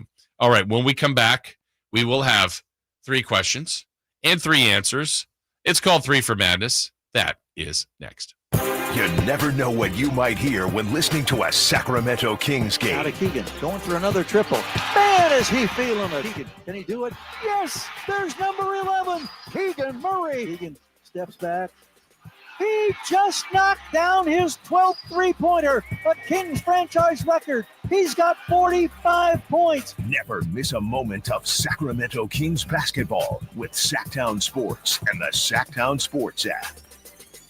Happy New Grill. Whitey here reminding you that not all grills are created equal. Give your family a real treat as we did on Christmas Eve. Bring out all the flavors of the new year with the amazing Napoleon Prestige line of outdoor cookers. Napoleon grills have features other grills can't match. They're built different, built better, built to last. Complete with a lifetime warranty and premium steel that boasts absolute quality. Whitey and Napoleon Grills wish you Happy New Year. Visit Green Acres Nursery today for your best selection of Napoleon grills and accessories. Toyotathon is on. Yes, Toyotathon. You've seen the memes. Now it's your chance to celebrate. Score a low-cost lease on the versatile RAV4 after $1,000 lease cash. Or take home the spacious 36 MPG Grand Highlander Hybrid. Or check out the all-new 38 MPG Toyota Crown Signia. Get in on the best deals of the year. But hurry, because Toyotathon ends soon. Toyota, let's go places. Offer available through TFS to buyers with premium-rated credit. Ends 1/6/25. 3 questions, 3 answers. It's 3 for Madness on the Carmichael Dave Show with Jason Ross. Here's question 1.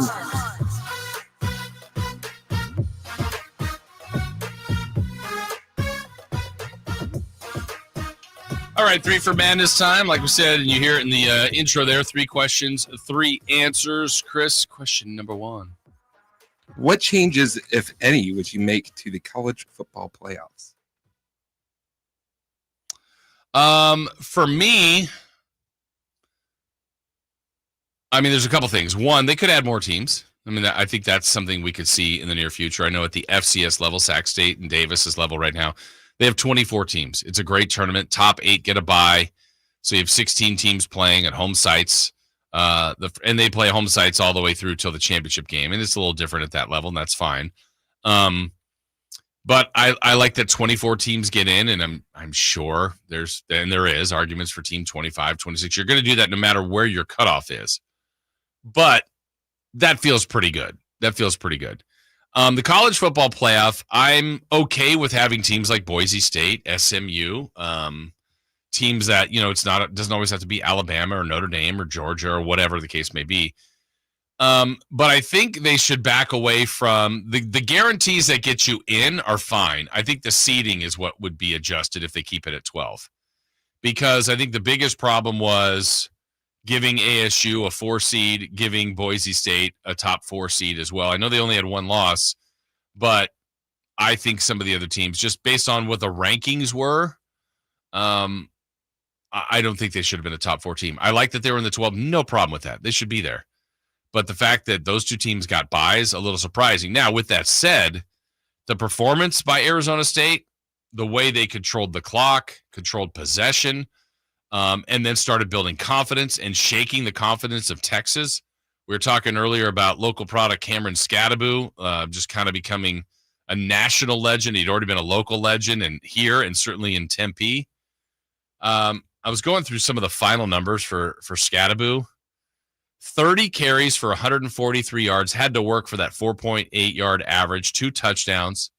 I mean, his longest run was 33, so he's getting a lot of those physical, tough, hard yards, and that is the number 1 defense in the country. He had 8 catches for 99 yards, a long of 62. That one setup that he had late in the game where he was just a receiver on the outside, kind of slow played it, drew the pass interference, still caught it, then drew the face mask at the end of the play. I was pretty sure he was going to shake that guy, just shove him to the ground. That's what he started to do until he got face masked. And then the biggest play of the comeback was his touchdown pass, 1 for 1, 42 yards and a TD. I mean, his pro potential, he does too much on the football field. And, much like I thought when he was at Sac State, so thoroughly impressed. And when he went to ASU, I thought, well, he's going to help him, but I don't know. I don't know how he'll look at that level. And then he was good last year. He was incredible this year. And every team he's played, look, Texas has pro players out there. I just think this guy is too valuable to a team. It needs to be drafted and needs to be on an NFL roster and contribute. And plenty of people doubt him.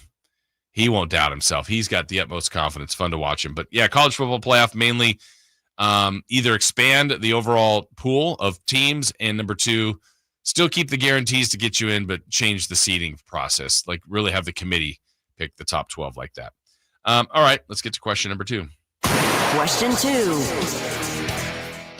What are the odds that Sunday could be Aaron Rodgers' last game? I know he said he needs time to really think about his future. I don't know. I got to honestly say, like, for a guy who's been really good in this league, for a guy who's been one of the great quarterbacks of all time, for a guy that signed Christopher Laud's DVD of heavyweights, I honestly don't care. Is that terrible to say? I just don't. Like, the Jets were so disappointing. I get the feeling, though, if Aaron Rodgers wants to play and for whatever reason not on the Jets, I don't know that there's a market for him. I mean, all it takes is one of the 32 teams, and maybe someone would do it, maybe on a 1-year rental. I know as I'm saying that, I can actually now picture like the Raiders doing it or someone like that. But I think it would probably be in New York if he wants to play. I'm sure he doesn't want to go out this way, but you can't always dictate the terms of how your career ends. He hasn't been good enough. And that was the thought process of why people had the hype behind the Jets. The way they finished last year when he wasn't there and wasn't healthy, getting hurt in game 1, to what they added, to having him healthy, and coach was fired. That wasn't the difference for the team. They make a significant in-season trade to get Devontae Adams. That didn't seem to change things. It's been a disappointing year for Rodgers. Awful year for the Jets franchise. And yeah, there is a likelihood that this is his final game as a professional. Doesn't diminish his overall career. It kind of tarnishes the end of it. But if that is his final game, I don't know what's next for him. I don't know if that. Do you think Aaron Rodgers, if that is his last game, Chris, is this a guy that disappears on us, or do we see Aaron in the limelight? I bet he has like a weird podcast. Probably, huh? And I don't know if he'll still end up with McAfee or doing something. Who knows? But it's, to me, history would say for athletes, you don't end the season and decide on your retirement. You take the time, think about it. Think about if you want to go to camp and work and all the things you have to do to be at the best of your best, and then decide if that's the grind you want to go through again. All right, question number 3. Question 3. What are the most anticipated sporting events of 2025? Well, you've got an event that's not a sporting event at the Rose Bowl. 9 months. Not like I'm counting or anything. Yeah. That's what, Oasis? Yes. But 2020. This is so weird, and I'm a weirdo, but every once in a while I remember that I'm going, and then I start to get excited. No, that's not bad. That's a good thing. I just hope when you get there, it lives up to it. But I've been there before. No, I mean, your overall. Oh, I got you. I think it's going to be hard to. Really? Yeah. Well, I mean, like, they haven't played in. Yeah, but you like them. Yeah. You like the venue. I mean, I'm pretty sure you're going to have a good time. So, in 2025, like the anticipated sporting events, a lot of it is stuff that happens every year. Like, there's not a benchmark. There's not an Olympic year. There's not a lot of things that are significant just to 2025. I did look at the kind of the FIFA Club World Cup. Where's that this year? Right here in the U.S. All over the U.S., right? Mm-hmm. That'll be one of them. That was the one I was going to talk about. I wanted to go, but ticket prices are like, this is stupid. It's just too crazy. That will be big, obviously. The other one I think that's going to, I mean, this is new right now. It's this month, the college football playoff. We just haven't, this is the first time. So this is something that's new. So you got the World Cup, you got that. The other one, it's not new, but they've done this now, I don't know, for a few years. But I saw that the NFL draft has turned into this thing that I don't care as much about, but people do. Well, the viewers for watching Roger Goodell and others read people's names, it's crazy. But like when they did it in Nashville and in Vegas and some of these cities, I'm like, man, I mean, it looks amazing. This year it's in Lambeau. Ooh. Well, that's kind of the thought, but like, I actually think that might be a spectacle. I mean, are they having it at the stadium? I don't know if it's at the stadium or it has to be. Like, what other? Yeah, like, where else is it going to be? I mean, but you also still have to have the entertainment element of it. Like in Nashville, what was cool is like it was almost like they had like concerts where they had it and the presentation. I hate the draft so much. I mean, it's so contrived and so fake. It's just like, ugh. And then the when it's been places and the people boo, like, come on, guys. You're booing the Jets pick for what? Because you know it's going to be a failure, or you know this. I don't know. Well, it is the Jets, so that's pretty fair. Yeah, it's probably fair to say to lump them in. But I think that is, and then everything else, like, it's going to depend on matchups. Like last year, if we said, the World Series. Well, I mean, we got Yankees and Dodgers. The Super Bowl had the 49ers and the Chiefs, and it went overtime. I mean, that was pretty spectacular. We had an Olympic year. I mean, could the Masters be the best one? Could the U.S. Open? Could the NCAA tournament for basketball? I mean, that's the part we don't know. But the calendar year, I think it's the World Cup. When are they playing that? Is that in the summertime? Yeah. Like August or September, something like that? July. Oh, July. Okay. And you're right. That's in cities all over the U.S., isn't it? Yeah. Where's it here? I think Santa Clara might have one. I was going to say, I felt like it was there, but then it's like in like Ohio. And are you thinking of the World Cup or the? Yeah, isn't that coming? That's next year. That's what I was talking about. Okay. 2028, right? This is 2026. This is the club. This is like the club one. The teams. Right? Yeah. So that's why I was saying earlier that it's not as grand of an event like that, like a Ryder Cup, a World Cup, a Olympics. But 2025 will still have some events to look forward to. And that's the unpredictable nature of sports. Like, you don't know what will end up being the best game of the year or the best matchup of the year. Will it be the NBA Finals? I mean, who knows? Maybe we all get back into the Tour de France again. Like we did before? Yeah, when Lance Armstrong was winning every year. You were into it? I would watch. I do remember doing, for so many years, I did sports updates on the station, which we don't do anymore. But I would, in the summertime, that was, I would give Tour de France updates. Because, your yellow jersey goes to, this cyclist, and now the leader is blah, blah, blah. Different time, different things hit, different things become more and more important to people as time goes on. We do tell you that what will be important for all of you is your chance to hear Sam Amick. He will join us at 8. And again, I know I'm shamelessly pumping the poll here. Katie Christensen will join us at 9 o'clock. And you guys can too at 916-339-1140. Also, 1-800-920-1140. And on our text line, Russell is asking, is Doug Christie the best Kings coach since Rick Adelman? Here's where I have a problem, Chris. I actually did this research last night because I was thinking, wow, good for Doug. He's 2-1. They've played 3 games. He's 2-1. I go, because I was doing some of that research before. Like, Doug was one of the few interim coaches or first-time to win just their first game. Or no, he didn't win his first game. He joined the list of coaches that lost their first game. So then I started in my mind to go, all right, I'm going to do it. I'm going to look back at all the Kings coaches, which is now Doug's the 21st. And all the Kings men. In 40 years, they've had 21 coaches here. And I'm like, how many coaches have even started 2-1? Which is sad. I mean, that's not amazing. Let me see my numbers here. Jerry Reynolds, after he replaced Phil Johnson, he was an interim. He started 2-1. The next year, Bill Russell was the coach to open his Kings career. He started 2-1. Then we have to go to Gary St. Jean, the only one to start 3-0, but that's 3 coaches. Rick Adelman started 2-1. That's 4.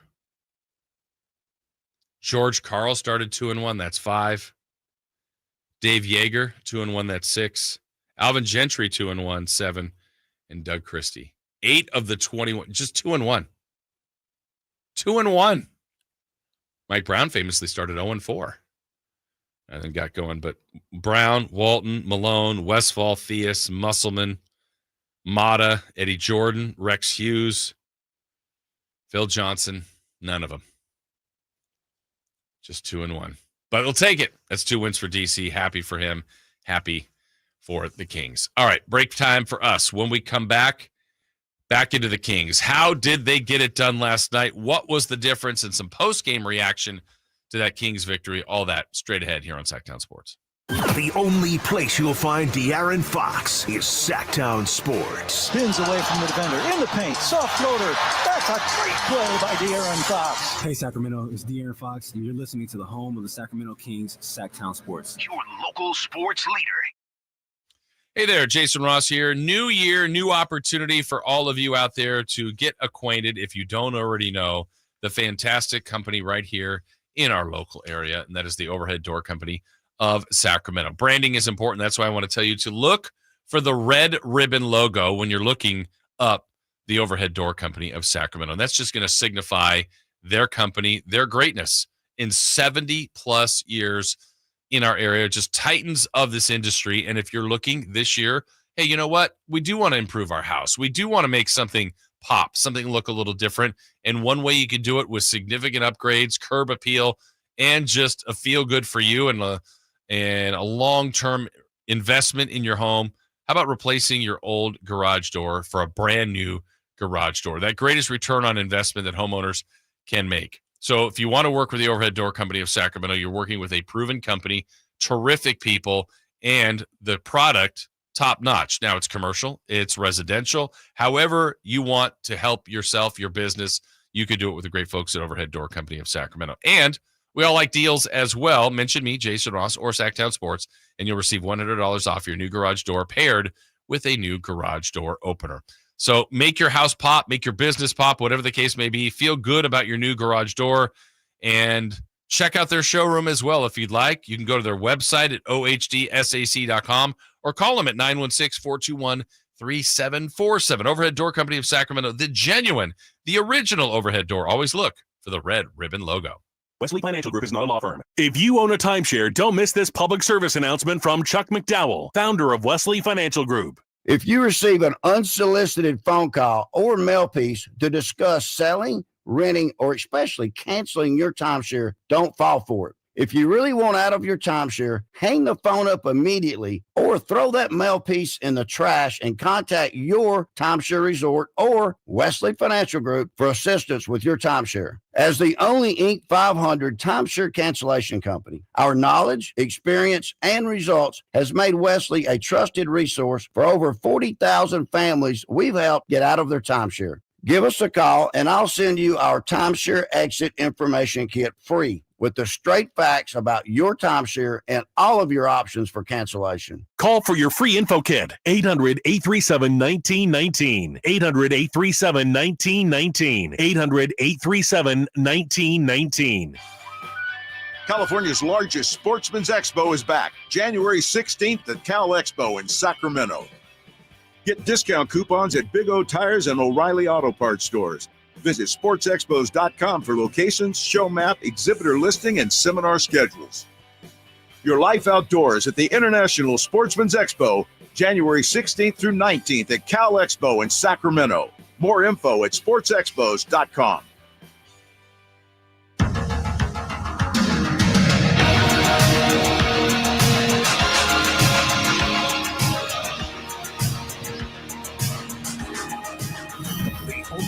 In the morning to get your sports fix. Live and vocal. The Carmichael Dave Show with Jason Ross.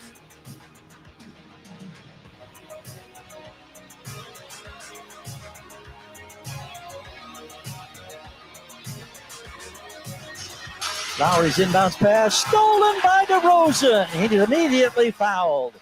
Talk about the defense rising to the occasion. Now we're going to hear light the beam chants, I'm sure, at any moment.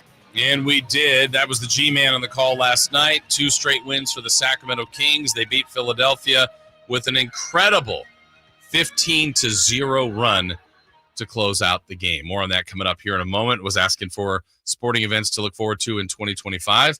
916 says, what about the A's at Sutter Health? Sure. We're going to have baseball here in our community. That would be one, certainly. Oh, there you go. Okay, this one makes sense to me. 510, I saw this person before the game. My son and I left when the Kings were down by 9. We did listen to G-Man in the car. He was the little dude that told G-Man he was trying to say hi before the game. That's right. We did see him. Well, good for you. I'm glad you guys enjoyed the game. Looked like he was having a blast. They were sitting right by us. So, yeah. I think that's what's so tough about games being so expensive because it's hard to take your kid to a game just because, like, I don't know if I want to spend this type of money. And if they get tired or something like that, and then we have to go early, like, you want to have, I remember as a kid just being in the upper deck at Old Arco is like, don't remember how any of the games ended, but it was like the best time of my life. Yeah. And I think to me as a kid, my memories as a kid going to the game too, I don't remember, we weren't never have been really a family like they're getting killed or they're killing the opponent. Like, let's go. Like, the plan was to go to the event. And so if we're stuck in traffic, we're stuck in traffic. It was very rare that my dad stayed for an entire game. Really? Yeah. You guys are the opposite. And we also weren't the people like that, hey, let's stay in the stadium an extra 10 minutes or 15 to let traffic. Like, we watched the game. We left after the game, and that was pretty much it. Have you seen G-Fed on social media? No. He's the guy that sneaks into events, into arenas, like when no one's like there, or his big thing is college football stadiums.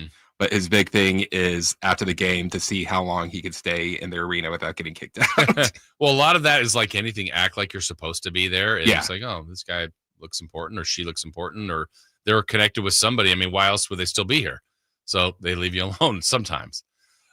So how did the Kings get this done last night? We've talked about it a little bit in the ways that with our rewind and kind of the audio recap, but just kind of looking back at this performance by the Kings, I really like this game for a couple of reasons. It wasn't easy. It wasn't always smooth. Certainly, they didn't have shoot lights out. That's not what started this 15-0 finish to the game. That wasn't the reason for the comeback. But the execution, I think if you're looking at season-long issues for the Sacramento Kings at 15-19, this is, kind of pulling back from whether you're talking about the coaching change, whether you're talking about the roster construction. This is still a flawed team, but finding different ways to win a game when you can't win it necessarily on the terms you'd like it to be. I think if you look at the way this team was constructed and the belief of what they thought they could be when management and people put this team together, and I think Mike Brown's philosophy is let's get the most that we possibly can out of this team defensively, the most without a lot of great perimeter and interior defenders and a rim protector.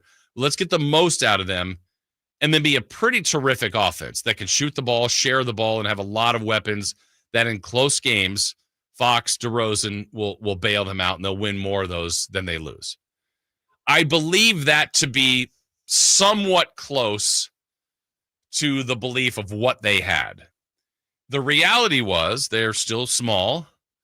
I thought they got enough out of them defensively, certainly far from perfect, and some of the metrics suggest that they've been I don't even know if I want to go decent, but decent, respectable, I don't know the descriptor how I want to say it, but fine-ish defensively, and at times good offensively, all while shooting poorly, consistently, specifically from three. Now, where they've been better this year, much better, is the foul line.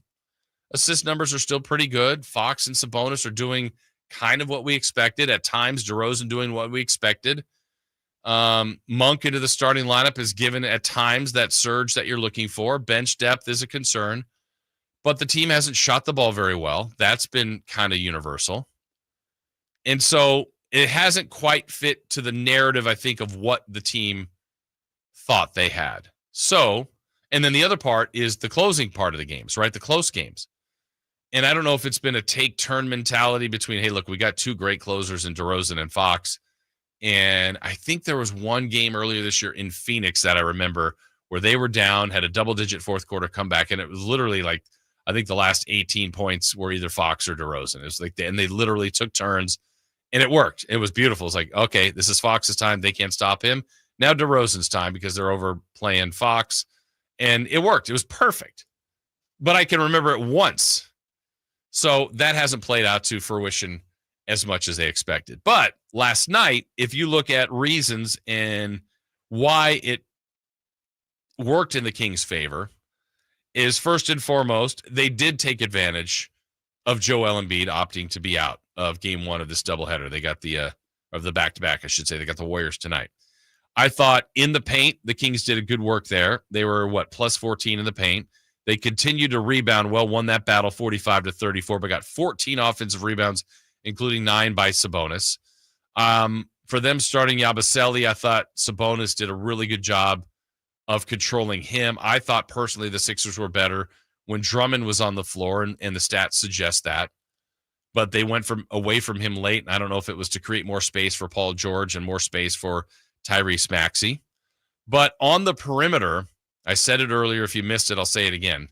Philadelphia, between Paul George and Tyrese Maxey, was making it a point, and they're not the first team to do this, but was making it a point if Doug McDermott, if Kevin Huerter, or DeMar DeRozan were on the floor, they were working that way to make a switch to get those guys isolated on either Paul George or Tyrese Maxey, and the Kings were getting cooked.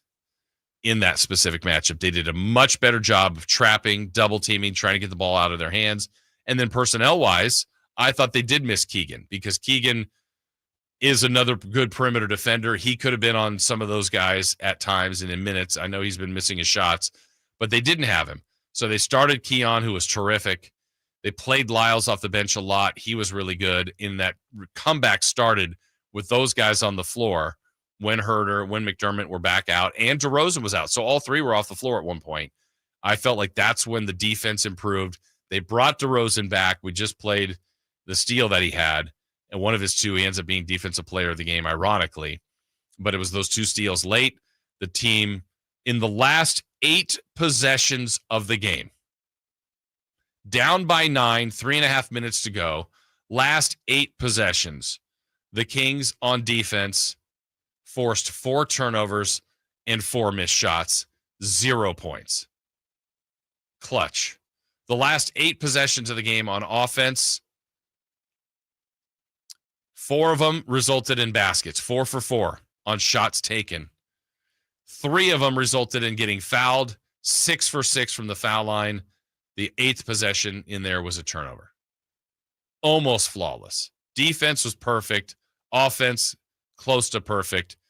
15-0 run to end the game. Doesn't happen a lot. It feels like they got one back from the Detroit loss, maybe even the Denver loss. Those all have happened here in a short amount of time. They still need to get quite a few back from some of these bad losses they've had. But I thought they got one back, and that was nice to be on that side of things for the Sacramento Kings. All right, when we return, we will hear some post-game reaction. Malik Monk with the G-Man. That's coming your way. Also, when we return, 916-339-1140, 1-800-920-1140.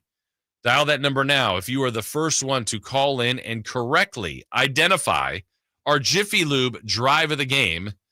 You can be a winner of our $100 gift card, courtesy of our friends from Jiffy Lube. So do that now. We've got more reaction to the Kings win. We'll hear from Malik Monk with the G-Man. That is coming up here on Sacktown Sports. On the move? Got somewhere to be? Take Sacramento Kings basketball with you. The Sacktown Sports app will let you stay connected to your passion. Never miss a moment of Sacramento Kings basketball with the Sacktown Sports app. I don't feel so good. You do feel hot. Dayquil Kids will take care of that fever. What about my cough? Dayquil Kids has that covered. Will it make my throat feel better? Yes, that too. But will it taste good? Yep. Dayquil Kids comes in your favorite flavor. Purple? Well, yes, it's grape. Try new Dayquil Kids Plus Fever, the daytime coughing, aching, sore throat fever just for kids medicine. Safe for kids 6+. Use as directed. Millions of Americans take medicine like Ozempic and Zepbound. Many of them are overpaying by thousands of dollars a year.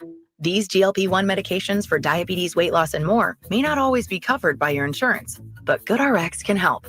GoodRx helps you save every month on prescriptions at over 70,000 pharmacies nationwide. Best of all, it's free to use. Check GoodRx to save on GLP-1s. Just go to GoodRx.com/GLP. That's GoodRx.com/GLP. GoodRx is not insurance, but can be used instead of insurance, including Medicare and other federal and state-funded programs. The year-end sell-a-thon is on at Folsom Lake Ford. Get massive last-chance discounts on your favorite new Fords. Zero-down deals and low finance rates on approval of credit. Shop Folsom Lake Ford in the Folsom Auto Mall and tell them DC sent you. FolsomLakeFord.com. As a mom, comforting my family is what I do best. Vicks Vapor Stick provides soothing, non-medicated Vicks vapors in an easy-to-apply stick. And it dries fast, so there's no mess. I use it to comfort myself and my family. Thanks, Mom. Vicks VapoStick, soothing comfort for the whole family. And when you need more comfort for yourself, try Vicks Vapo Shower Max for steamy Vicks vapors. Use as directed. VapoStick for use ages 4 and up. Vapo Shower Max use for adults only. A Gain Scent Bead story. Jim was at the laundromat when he heard his ear said, "Maraca, senor," but his nose said, "Hey, freshest scent ever." Following his nose, Jim found a man pouring a bottle of Gain scent beads into the washer. The scent, the freshness. Jim blurted, "Sir, your scent Maraca smell amazing." Actually, Jim, most noses call them Gain scent beads.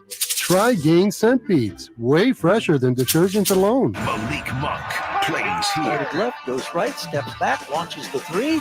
Nothing but net. Oh, that was just filthy. Oh, my, that was sweet. Sacktown Sports is your proud home of the Sacramento Kings.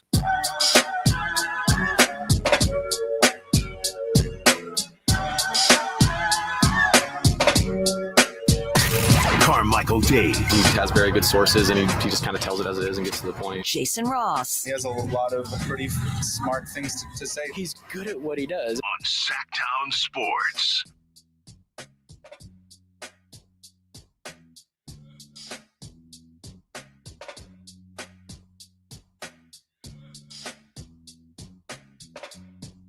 Bounces, no good. Sabonis with a rebound. He gives it up to Malik Monk. No timeout taken. 35 seconds to go. Malik to the rim. Goaltend, I believe. Yes, count the basket.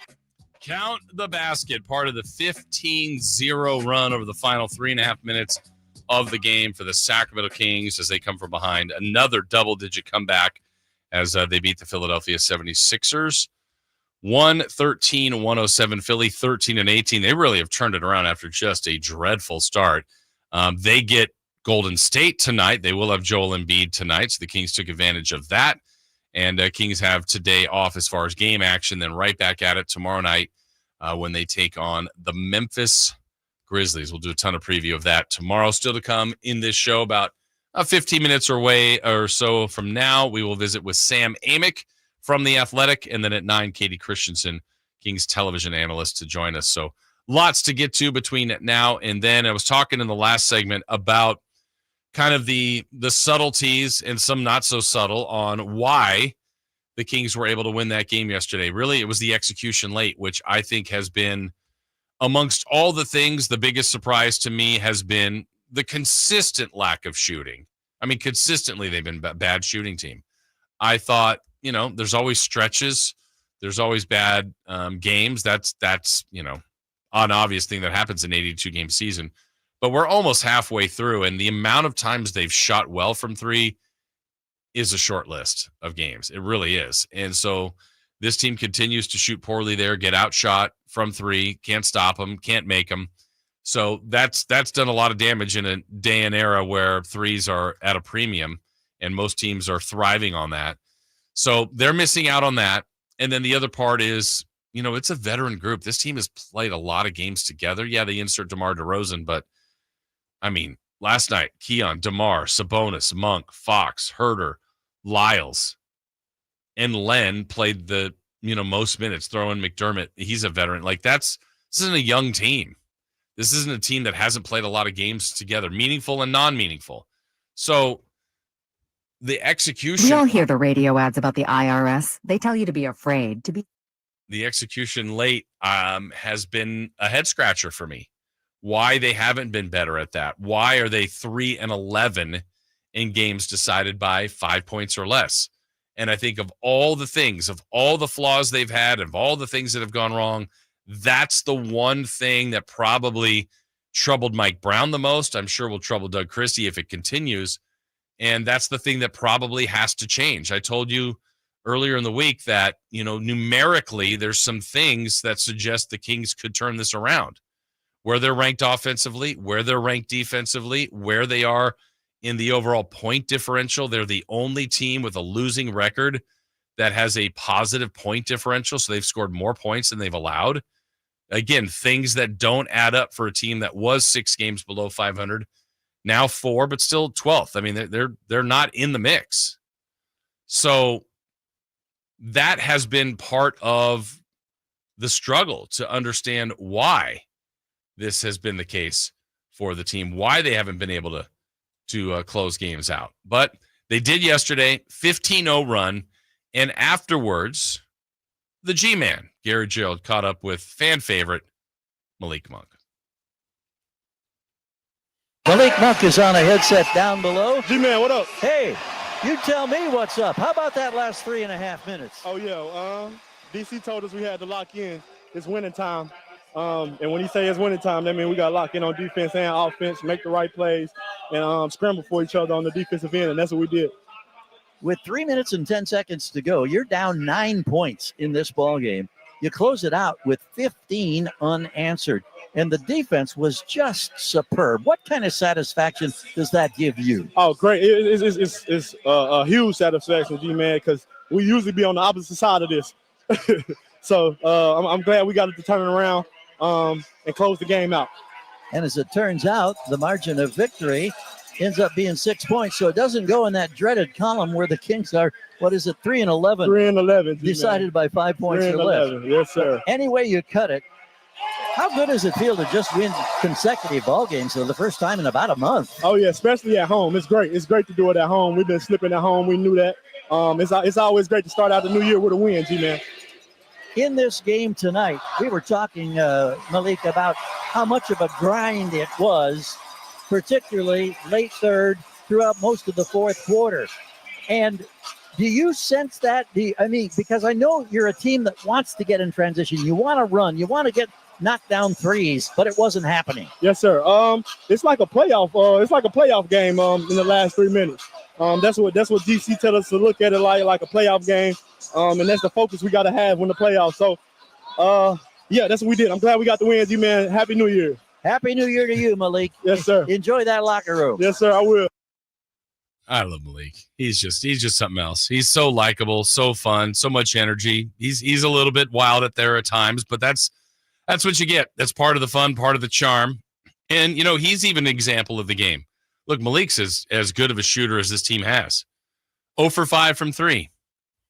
So he didn't overshoot it, took probably the shots he needed to take, but went 5 of 7 from 2. I thought he attacked the game late, too, when, the team seemed to be going a little bit into that, hey, let's not lose this game. I'm a little bit nervous. Now Malik kept going, 8 of 8 from the line in the fourth, 10 for 10 from the line for the game. Did some other things, 6 assists like he always does, and grinds his way to 20 points. Just really nice to see. A good win. And again, is it the start of a turnaround? I don't know. You need more of a sample size than 3 games under Doug Christie, but 2-1. And I will maintain that I think a lot like Doug, I still think this team does have enough, and whatever enough means to you. And to me, I think enough to be a top 10 team in the West. I do. Now, I still think they're going to make a trade. I still think they've got some roster deficiencies. We still, at some point soon, will see rookie Devin Carter. I don't know how he'll mix in and how they'll utilize him and whose minutes he'll take as far as just even, getting his career started. But, this team will need to address some front court depth and just has to keep going. and showing different ways to win. And I know there will be a couple of games where they do shoot the ball well. It just has barely and rarely happened. All right, let's go to the phone lines, 916-339-1140, 1-800-920-1140. Check in with Josh. Josh, Happy New Year. Good morning. Hey, how's it going, Jay? It's going well, thank you. How are you? Pretty good. I wanted to ask you, under Brown, those last few games, Keon wasn't getting a lot of minutes, even in some games, not playing a lot, and he played a lot last night. Do you think that he's going to be playing more and Christie's going to be getting him in more, or do you think that maybe it was more had to do with Murray being out, with him playing so many minutes last night? Well, I think last night specifically was definitely the Keegan part, but I mean, trying to think of the game before, let me look this up while we're here, Josh, about how many minutes he played in the win on the 31st, or excuse me, on the 30th, because he came off the bench then, but I still think he did some nice things. Let me get his final minute total for you here while we're talking. Yeah, he played. Yeah. Last night he was like 30-something. I think he was a team high. He played 20 off the bench, which, that's pretty significant minutes for Keon Ellis. So, I mean, I think the guy has to play. I mean, I said this the other day, whether it was when I thought they should keep Brown going forward. I'm like, look, play your starting five, play Keon, play Herter, play Lyles, play those 8. That's the group that's got to figure it out. And I think Doug Christie's kind of doing that, mixing in Alex Len. And, that's kind of the group that's done it, that's won here before, that is more than capable of winning again. Yeah, it was nice to see the win, and hopefully they can kind of keep things rolling. And, I think all the old school Kings fans are kind of pumped up to see Doug as head coach, even though it didn't like what happened with Mike Brown. But if there was anyone who could take over as coach and not piss off the whole fan base, it would be Doug. Yeah, and thank you, Josh. And I think that's part of the concern I expressed the other day. Again, I had said it. I would not. It's kind of, this is my layered out thought. I would not have dismissed Mike Brown. I'm not the one in charge. Once you do it, I would have thought. I mean, here's the layers of where I think kind of the Kings mismanaged this. Me personally, they dismissed him. That's fine. You make that decision. There's difficult decisions to be made all the time. I personally would have liked to seen Monty and or Vivek or both up at a podium and answer, and still to this point, answer kind of why. I mean, it's okay. They know how to either not answer questions or answer why they did this. Okay, that's fine. You made it. We all have to live with it. You move on. I think internally it's a little bit odd that Jay Triano and or Luke Laux, who's seemingly like in the coaching pecking order, might have been ahead of Doug Christie. Now, I understand why going with Doug Christie. I think that one for the fan base. I'm an incredible fan of Doug personally, and I want him to succeed. I know how much this means to him, how much he wants this, and I like what he says. I like his messaging, and working with him and getting to know him over the years. I really like his approach to things, and I think right now it's landing well with the team, but it's got to keep going. And so that was it. You just wanted to see some organizational representation of kind of the decision-making behind it. But the decision's been done, and now you move on. And now you got games to play. And so far, they lost to the Lakers, beat Dallas, beat Philly. The schedule's going to continue to be tough. They're going to have more road games than home. They've got a huge deficit to climb out. But it's got to start somewhere. And I think right now some of the things Doug has said, some of the moves he's made have worked. And so, will he make some mistakes going forward? Absolutely. Will the team have a bad game here and there? Of course they will. But they got to try to keep going and having more positives than negatives along the way. And yesterday certainly was an incredible finish to this game. Thank you, Josh, for the call. We will break. When we come back, we start the 8 o'clock hour. It's Thursday at 8 from the Athletics. Sam Amick. He'll be able to talk about a lot of this stuff. He was at the game last night, too. We'll talk with Sam next. Malik Monk plays here. Left, goes right, steps back, launches the three. Nothing but net. Oh, that was just filthy. Oh, my, that was sweet. Sacktown Sports is your proud home of the Sacramento Kings. We all hear the radio ads about the IRS. They tell you to be afraid, to be scared, and they try to frighten you into calling. I'm not here to do that. Tax Relief Advocates is different. TRA is here to tell you that if you owe money to the IRS, whether it's $5,000, $50,000, or $500,000, we have a solution. It doesn't matter if you're sitting in your car, at work, or with your kids. No matter where you are, call now. 800-583-5795. Don't lose hope. TRA can eliminate or reduce what you owe to the IRS. Generous programs are now available that can give you a fresh start. Our passion is taxes and helping individuals fix their IRS problems. We have over 1,000 5-star reviews on Google and an A+ with the Better Business Bureau. You don't need to be afraid of the IRS any longer. End your tax nightmare today by visiting us online at TRA.com or call 800-583-5795. That's 800-583-5795. Tax Relief Advocates. Real solutions for real people. Insurance companies perform a very valuable service, but they want to keep their money. Although most cases settle before trial, it is paramount that the insurance companies know that if pressed, your legal team has the experience to take your case all the way. For 25 years, Ashton & Price has earned the reputation that if the insurance company isn't fair, we're ready to force them to be fair. My mom used to warn me, wait till dad gets home. Think of us as dad. The best part, there's no fee until we win. Remember, for the best advice, don't think twice. Call Ashton & Price. When you take the time to shop at Folsom Lake Honda, there's one thing you'll always find. Happy people ready to serve you. As a family-owned and operated dealership since 2009, customer service is our #1 priority. Our customers love doing business with us, and you will too. Get an instant cash offer for your trade at FolsomLakeHonda.com. We'll buy your car whether you buy from us or not. Folsom Lake Honda is your one-stop Honda shop. Folsom Lake Honda, yeah, your one-stop Honda shop. Happy New Grill. Whitey here reminding you that not all grills are created equal. Give your family a real treat as we did on Christmas Eve. Bring out all the flavors of the new year with the amazing Napoleon Prestige line of outdoor cookers. Napoleon grills have features other grills can't match. They're built different, built better, built to last. Complete with a lifetime warranty and premium steel that boasts absolute quality. Whitey and Napoleon Grills wish you Happy New Year. Visit Green Acres Nursery today for your best selection of Napoleon grills and accessories. Why choose a Sleep Number smart bed? Can I make my side softer? Can I make my side firmer? Can we sleep cooler? Sleep Number does that. Cools up to 8 times faster and lets you choose your ideal comfort on either side. Your Sleep Number setting. And now it's our lowest price of the season on our top-selling i8 smart bed. Your best savings, plus free home delivery with an adjustable base. Exclusively at a Sleep Number store near you. All Sleep Number smart beds offer temperature solutions for your best sleep. Learn more at sleepnumber.com.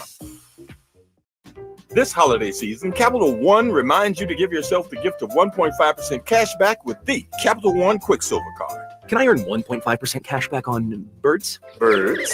What if you sent your true love 2 turtle doves plus a partridge in a pear tree? Sure, but why would anyone want that? The song was very convincing. Earn 1.5% cash back on all your holiday purchases with the Capital One Quicksilver Card. What's in your wallet? Terms apply. See CapitalOne.com for details. Welcome back to another exciting game day. Grab your rally towels, throw on your jerseys, cheer, shout, and save on your gas. That's right. Sports fans win big on home game days. Score instant savings of 25 cents per gallon on Shell V-Power Nitro Plus Premium Gasoline with the Fuel Rewards program. And that's a victory for you and your tailgate team. Download the app, join the Fuel Rewards program today, and game on. Restrictions apply. Limited time. At participating Shell stations. For more details, visit fuelrewards.com. All guests come to you from the Folsom Lake Honda hotline. Folsom Lake Honda, your one-stop Honda shop. KHD1 Sacramento, KYMX HD3 Sacramento. From the Power Business Technology Toshiba Studios. This is Sacktown Sports 1140. The Carmichael Dave Show. He's on the microphone when he's not on the microphone. He's playing a song, and when he's not playing a song, he's on the microphone. And then boom, with Jason Ross. No, he didn't. Yes, he did. Call or text at 916-339-1140. It's the Carmichael Dave Show with Jason Ross on Sacktown Sports.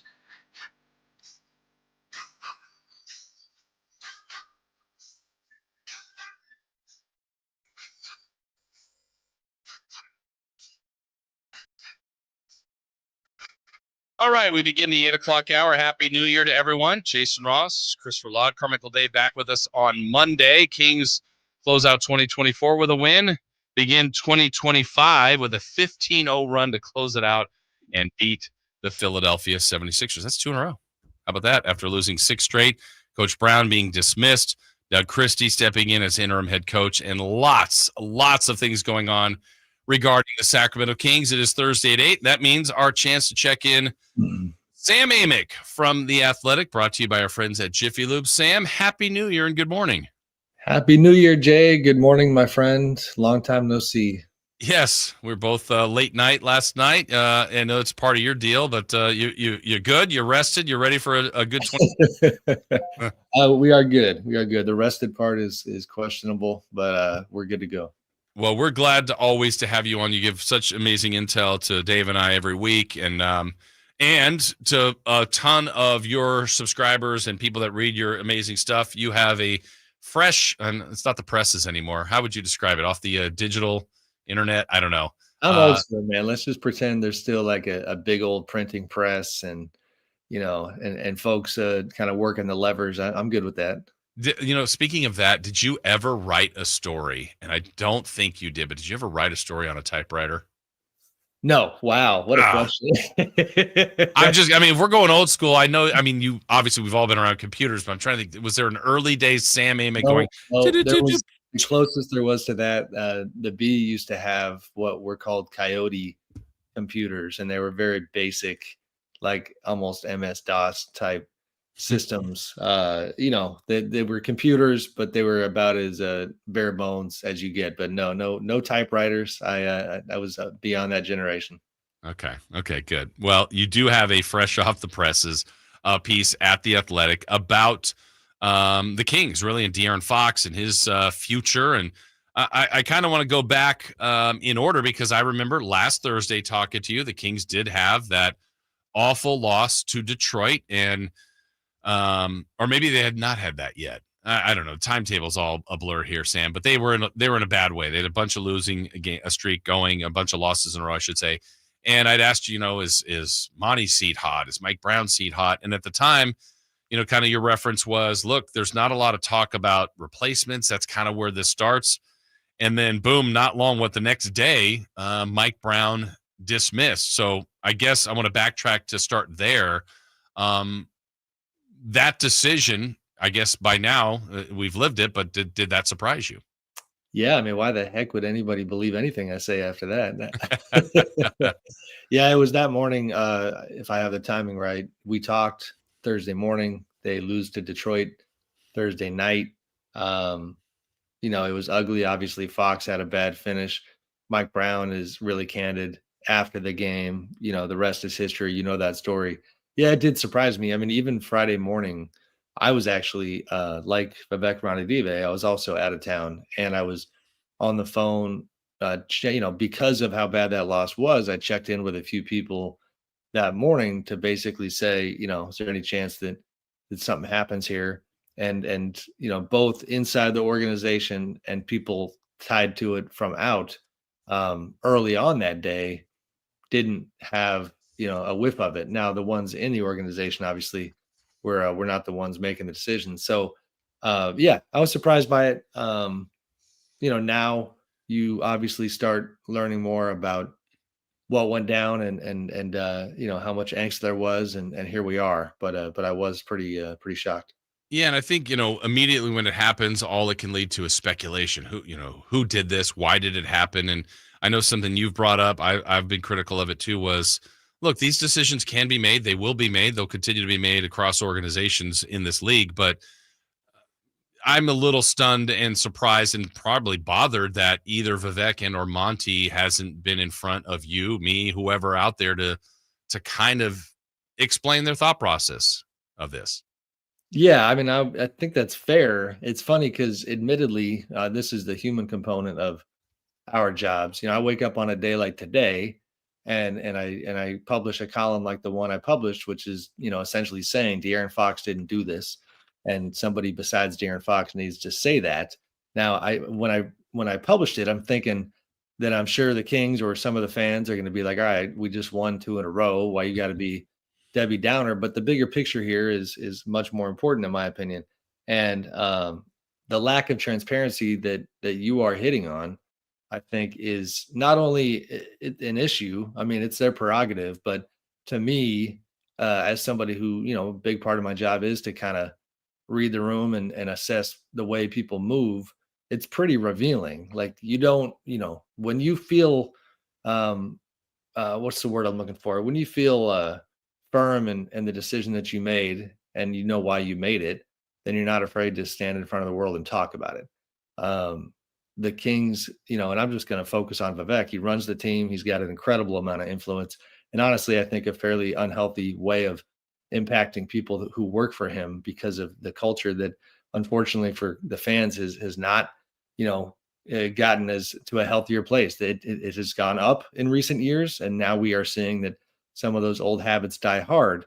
But, not being willing to talk to the world about why you fired the coach, to me, is pretty revealing. It shows that it's an uncomfortable topic. It's one that probably involves things that they don't want to share. And it's just not what healthy organizations do. And there's been multiple people that have written about this. I think you maybe as well. Like there were quotes like they didn't want to do this, but they did do it. And so that's where it's kind of like, yeah, like to your point, like if you stand firm, you believe in what you said, whether people agree or disagree, then you go out there and explain, and then you're on to the next. But, it's been a little curious in that front of it. And Sam, have you had a chance at all to, or that of others have heard Mike Brown's side of this at all? How do I answer that? Like not in any official capacity. Listen, I have a good sense of the perspective on that side. I reported in the column today that in terms of things that I think are worth highlighting, that if the fired coach himself, and this is my understanding and my information, believes that Vivek was the driving force behind the decision, and certainly not De'Aaron. Mike and De'Aaron still have a good relationship. And this is, Chris Haynes mentioned this the other day on a podcast, and he's spot on. A couple months ago, going into the year, to give you an idea about whether or not they were on the same page, Mike had gone to De'Aaron and his wife Rasay and actually told them going into the season, like, hey, I'm going to really ramp it up here in terms of being tough on you, not only in practice and things like that, but occasionally in public. And his idea was, it was very Spursian, and to some degree Warriors-ish. Steph Curry, Tim Duncan, players like that are coachable. You can be hard on them, and then when they accept it, then the rest of the players fall in line. That's the idea, and that's the type of thing that Mike had learned over the years. So as De'Aaron has said publicly in that interview with ESPN, he liked hard coaching. He went to Kentucky because John Calipari was going to be that guy. So trying to clear up some of the smoke around De'Aaron that I thought was unfair, and again, more spinning it forward. The reason that matters for the Kings' purposes is that from a common sense standpoint, if people thought De'Aaron wanted Mike out of town, then it would stand to reason that De'Aaron would be less interested in leaving town now than he was before. And that is not the case, in my opinion. So, it seems like on that front, it took things, even further down that road. Well, yeah, let's go there then. That's part of the gist of your article today. Like you said, on The Athletic, you can check out Sam's amazing work there about, De'Aaron, no influence in this at all, with the exception of being a player on a roster that, was losing 6 in a row. But no direct impact on that. But how does this impact De'Aaron and his future? Obviously, he bet on himself to get that big contract. And what do you think the outlook looks like right now, Sam, for De'Aaron's future? Because apparently there's quite a few teams interested in him.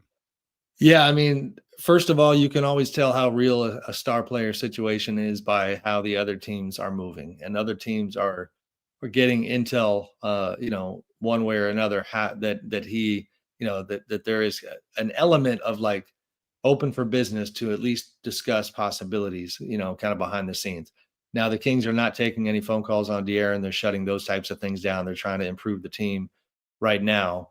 But to me, the distinction here is that it went from being a situation where it's De'Aaron's prerogative to consider maybe heading elsewhere, and to remind people he's got 1 year left on his contract, turn down multiple extension offers.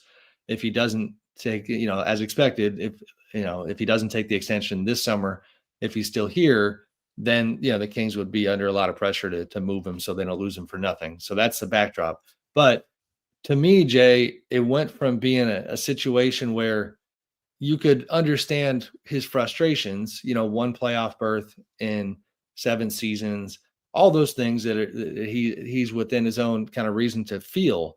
But now, because of all this dysfunction and the messiness and the way that they fired Mike Brown and the narrative around the team and the fact that the optics are as bad as they are again for the organization, it just made it easier for him, I think, to be a bit of a sympathetic figure here, because around the league and even among the fans, I think even a lot of Kings fans, it's easier to see where when you're 27 years old and you're looking at the runway and thinking to yourself, how much more of my prime do I have? That, it shouldn't shock anybody that he's having second thoughts about, kind of partnering with a group that functions like they have in the past week. It's just, that to me is the part where it's an unforced error, if you will. This is me asking you to, do your best guess or predicting what's more likely to happen on that front. De'Aaron, for lack of a better term, saying, I'm just not going to return, or demanding a trade, or the fact that kind of the Kings out of necessity go, you know what, maybe this isn't a path we wanted to go down, but Team X is offering this and we just can't say no. I guess probably the latter, based on, well, to me, they bleed together. I think they bleed together. The thing is with De'Aaron, and this should be said too, everybody I've talked to says he continues to be a professional. Had a great night last night. Obviously, I mean, his numbers are bonkers. I looked at it last night, 25, 6, 5, and 1.7 steals per game. The only other players doing that are Luka Doncic, Nikola Jokic, and Shai Gilgeous-Alexander. So from that standpoint, he's having a fantastic season. You can't really question his professionalism at all on that front. Personality wise, he's such an interesting guy because he tends to, for sure, be, very opinionated at times, but he's not the type to, I don't think to want this to be messy. He cares about the city, cares about the Kings fans. I had somebody with the organization recently describe him as a gentleman, which was, to kind of portray that, he's not trying to make this messy. But the facts are the facts. It goes back to the fact that if the Kings, the major if they can't turn it around in a major way over the course of the next few months and generate enough optimism and excitement that, he might change his mind, which to me seemed very unlikely, but stranger things have happened, then, the Kings are just going to have to do the prudent thing, which is to look at the landscape and figure out, what path is best for them. Because yeah, like if he makes it clear, and right now all signs point this way, that he has no intention of signing that extension, then the clock is ticking in terms of what you can get for him in return. I mean, you talk to people right now who say, and people have different opinions, but who say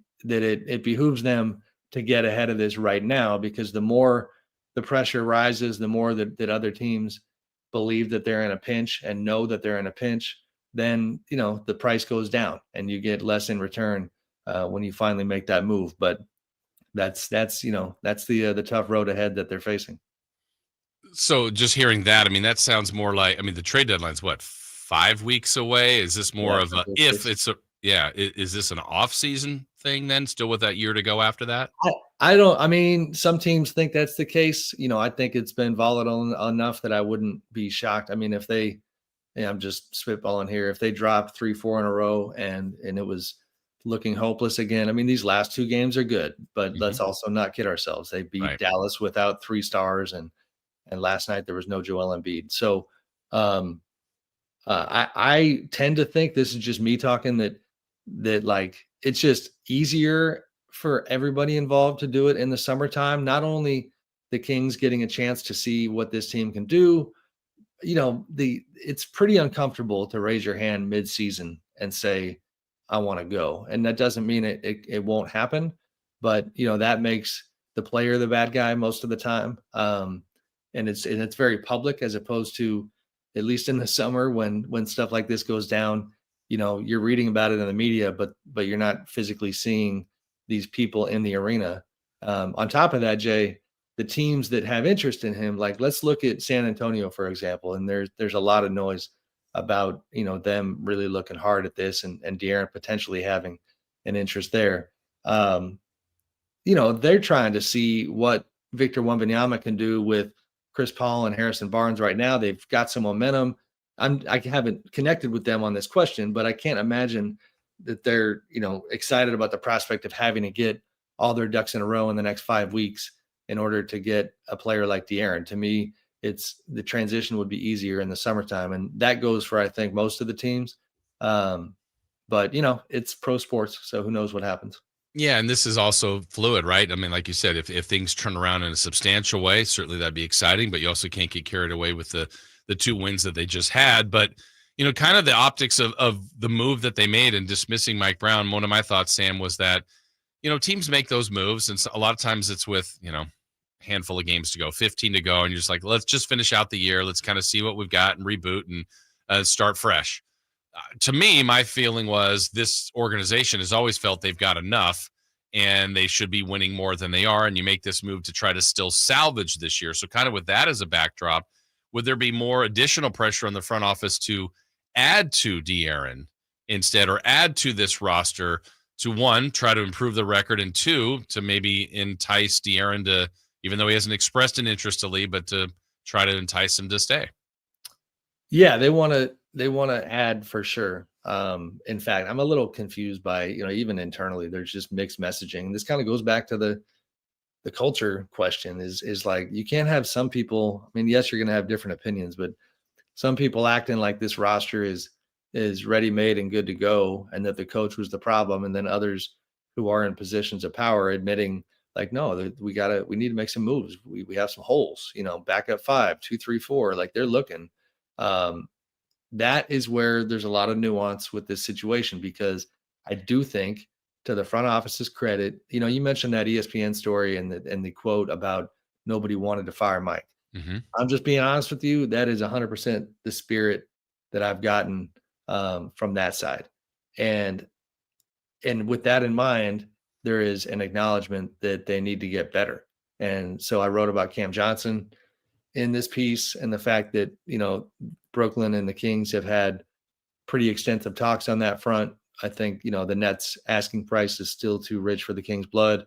And as we get closer to the deadline, maybe that changes, but he does appear to be somewhat of a priority for them. And they're hoping that Brooklyn changes its stance. There's a bunch of other names we wrote last week, but yeah, they know that this roster is flawed. The DeMar DeRozan move has not been as seamless as they would had hoped for, and they're looking for solutions. It's interesting. Some, talking about the mixed messaging or just hearing different things from different people within the organization on your work here. I guess, Sam, an opinion question here. How damaging is it to this team's success or other teams? I don't know if other organizations are always 100% in step, but it just seems like right now, a lot of this seems cloudy and murky from a lot of different angles. Yeah, it's honestly, Jay, it's like a TV show, and it's not the type that you want to see as a fan. I mean, and I say this, I've written a bunch of positive stuff about them during their ascension the past couple of years, and I've always joked that like my life's easier if like the mood in that building is good. I go there for work on a very consistent basis. But it's, you have a blame game that's happening. You have all kinds of stuff floating around in terms of reasons that it happened that, some of it you can substantiate, some you can't. But there's more stories flying around than you typically find in a coaching change. And a lot of the stuff, honestly has very little to do with basketball at times. I mean, it's personality stuff. It's power struggles. So yeah, it's not, I mean, that's where you go back to the press conference thing. And the Kings and a lot of other teams hate it when us in the media do this, but like the Warriors are absolutely elite when it comes to messaging and when it comes to media and when it comes to PR. And, Draymond Green punched out Jordan Poole, which is about as negative a headline as you can have that's basketball related anyway. And, Steve Kerr, Bob Myers were front and center without too much time. Then you had Draymond Green all doing press conferences to take this thing head on. Jordan Poole's the only one who didn't speak. Can't really blame him. He got knocked out. Like they wanted to discuss what happened, help the fans understand how they were going to handle it going forward. And at minimum, you had a level of transparency and accountability that kind of you could sit in that truth, if that makes sense. And that's what's missing from this type of situation. You've got some really, really good people within this Kings organization, and they have to talk in the shadows and behind the scenes to try to get certain messages out, but there's not the synergy that you need to take something like this head on.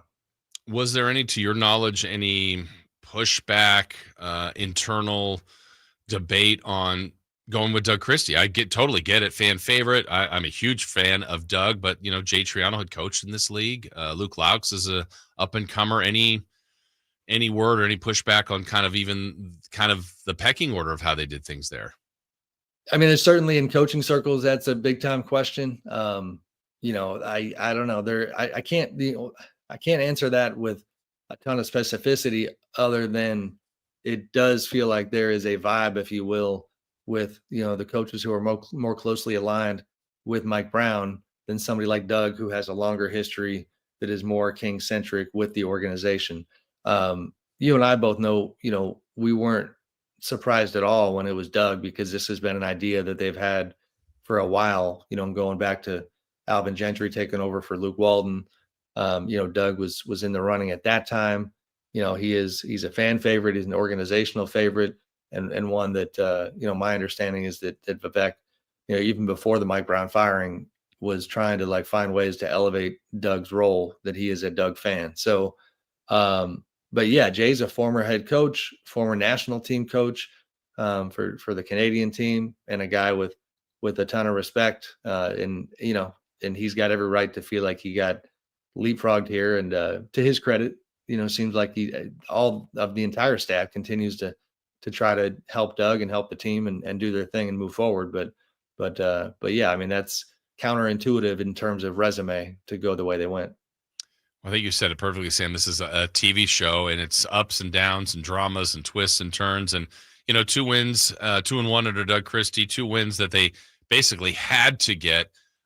Just your read on where the team is. It's constantly changing. 15-19, still a pretty significant deficit to climb out of, with a probably much more difficult schedule ahead of them. I don't know, just on the court, what do you look at the next 2 or 3 weeks with this roster that they have? How do you envision that going for this team? I mean, honestly, I think you got 2 layers here. All right, on the De'Aaron discussion, that's bleak because, and I'm answering your question, but because, his hopes and dreams are title contention. Well, all right, they are a very long ways away from that. So that's one discussion. Let's compartmentalize that for a second. If you talk about just having something for the fans to root for this season, they are a 5, 6, 7 game winning streak away from being right back in it. I think they're 2 games away from Golden State in the 10th spot right now. I will say, last night, when they win, they have a fantastic finish, 13-0 down the stretch, 15, whatever it was. Good commentary from, I saw Sabonis's comment about Doug Christie telling the team, let's get 3 stops. They play very good defense down the stretch. They go up to the top of the building after the game and have that team meeting by the beam. That energy, if you can keep that going and win some games and get back in this thing, then they're going to be right there with the rest of the middle of the West, where there's so much parity and so much opportunity, honestly, to make up for a bad start like the one they've had. So if they can capture, what they had late in that past game, I mean, that energy was fantastic. The fans are going nuts.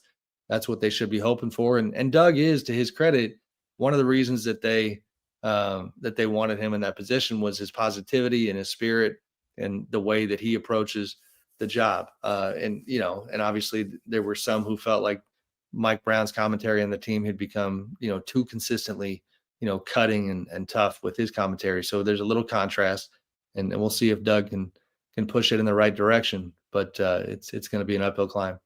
Yeah, for sure. Now 15-19 after that 15-0 run that you mentioned to win yesterday over Philly. Sam's article in The Athletic titled "De'Aaron Fox Shouldn't Bear the Blame for Kings Firing Mike Brown." Really good intel there. Check it out at The Athletic, and your continued coverage of this story and all the stuff you do for The Athletic. Sam, thank you so much. Happy New Year to you. We look forward to talking to you next Thursday. Happy New Year, buddy. Talk soon. All right, thanks. That's Sam Amick. Again, Sam is all over this. Anthony Slater. A lot of people have been covering this, and I think you could just hear it in some of the things that Sam was mentioning, that some of the mixed messages maybe internally, the lack of transparency, but all that has happened. It's still there. It still helps lead to these questions. Maybe De'Aaron's future, I think, is a big talking point, but the games go on, and you just got to try to keep winning even with all this noise that is around this team right now, and there's quite a bit of it. We'll talk more about that coming up at 9 with Katie Christensen. Still more to get to, including a recap of our 3 in the key predictions from last night and much more on the Kings. When we return, though, we'll jump into some football quickly. 4-down territory. What is the pro potential of local product Cam Scadaboo after his brilliant Peach Bowl performance? We'll talk about that and more straight ahead. Trying to find out where to catch your favorite team's games? Are you a fan of the Kings, Niners, and the NFL? Well, Sacktown Sports has you covered. Touchdown!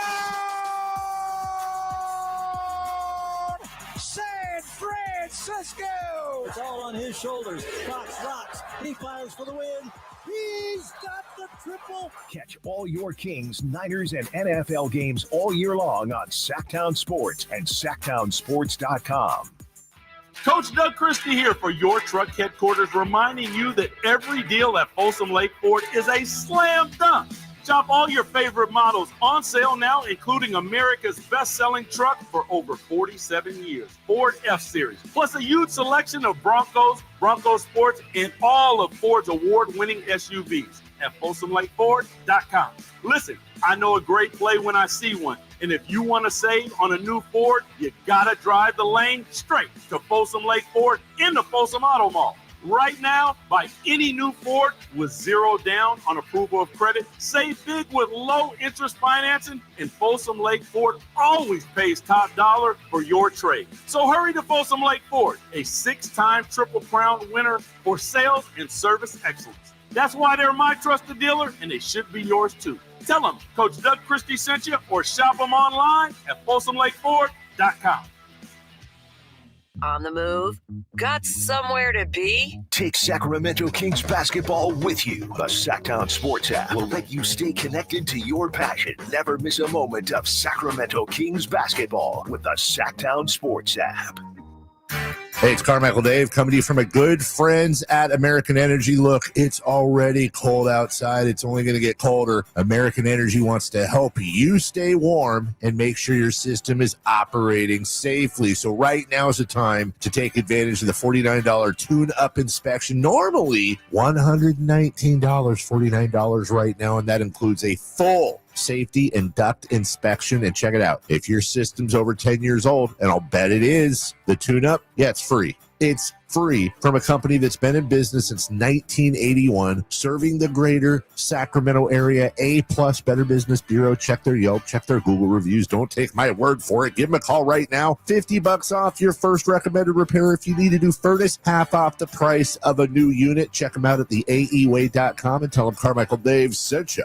Call 916-520-9990 now. Tom's Watch Bar, your ultimate sports watching destination for all Kings games, hosted live by Sacktown Sports. With 360-degree viewing, surround sound, premium food and drink, and game day vibes that match being at the game, Tom's Watch Bar is the ultimate game day experience for all Sacramento Kings fans. Are you tired of your tee shots ending up in the adjoining fairway while the rest of your foursome is hitting it down the middle? Well, experts will tell you that being properly fitted for golf clubs will help you strike your drive center cut. The Hagen Oaks Player Performance Studio and its team of trained PGA professionals are ready to help you get rid of your banana balls and duck hooks. Hagen Oaks Indoor-Outdoor Player Performance Studio fittings are available 7 days a week. Make yours today by calling 916-808-2531. That's 808-2531. You guys got a new Honda? Well, it was like this. My mom was driving me to school when, bam, our car started smoking. My mom wasn't happy, so she called my dad and said, honey, if you value your life and our marriage, you'll take care of this now. So my dad calls up Stockton Honda and was like, can you get me approved for a new car and save my marriage? And they're all, sure, Mr. Jones, we do this every day. And just like that, Stockton Honda to the rescue. StocktonHonda.com. Sacramento's premier country music festival, Country in the Park, is coming back May 16th and 17th at Cal Expo with Bailey Zimmerman, Billy Curtis, Harrington, Cole Wetzel, Nate Smith, and more. You'll enjoy food trucks, rock walls, and a mechanical bull, line dancing, and more. Single-day GA tickets start at $52 at CITPFest.com. Country in the Park, May 16th and 17th with Hoblit Chrysler Dodge Jeep and Ram Center. Find out more at CITPFest.com. Time now for your 49ers report, brought to you by Jeremy Winter, attorney at law. He cares because he's been there.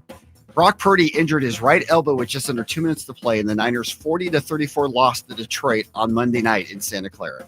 Kyle Shanahan did not provide much information after the game on Purdy's injury, and his status for next week's season finale versus Arizona at this time is uncertain. Serious accident. You deserve the law offices of Jeremy Winter. 877-637-3237. Jeremy lost his mother in a car accident and knows firsthand the pain caused by tragedy. That is why he became an attorney to fight for others who are going through a tragedy. If you've been seriously injured in an accident, you deserve more. You deserve better. You deserve Jeremy Winter. 877-637-3237.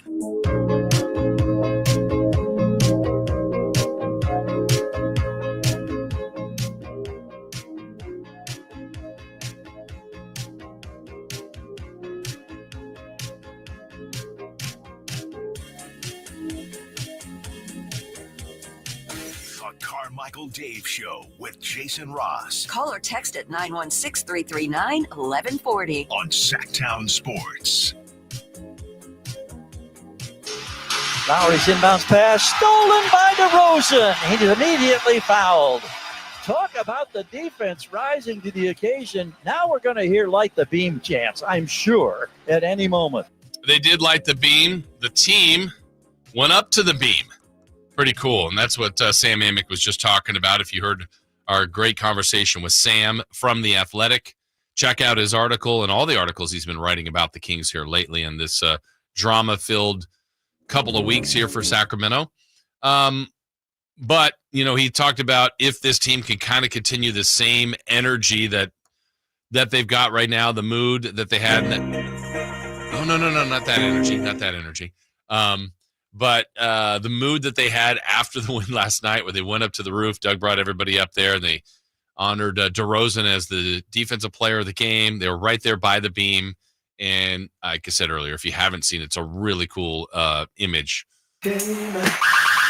of them up close and personal by the beam last night. So check it out on social media. Very, very cool. More on the Kings coming up. And again, if you had missed our conversation with Sam, I really encourage you to go back and listen to it. A lot on the firing of Mike Brown, the kind of the lack of transparency going on with that. Also, the future of De'Aaron Fox. Several teams interested in De'Aaron.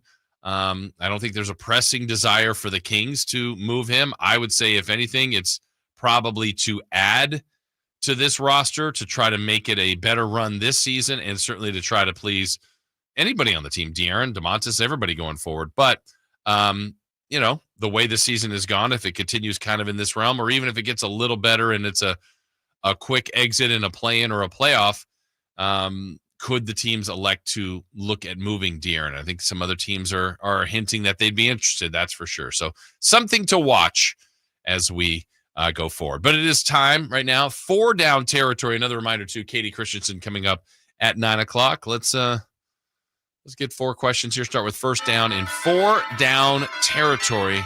Chris Verlade, first down. What is the pro potential of one Cameron Jessup Scadaboo? Jessup.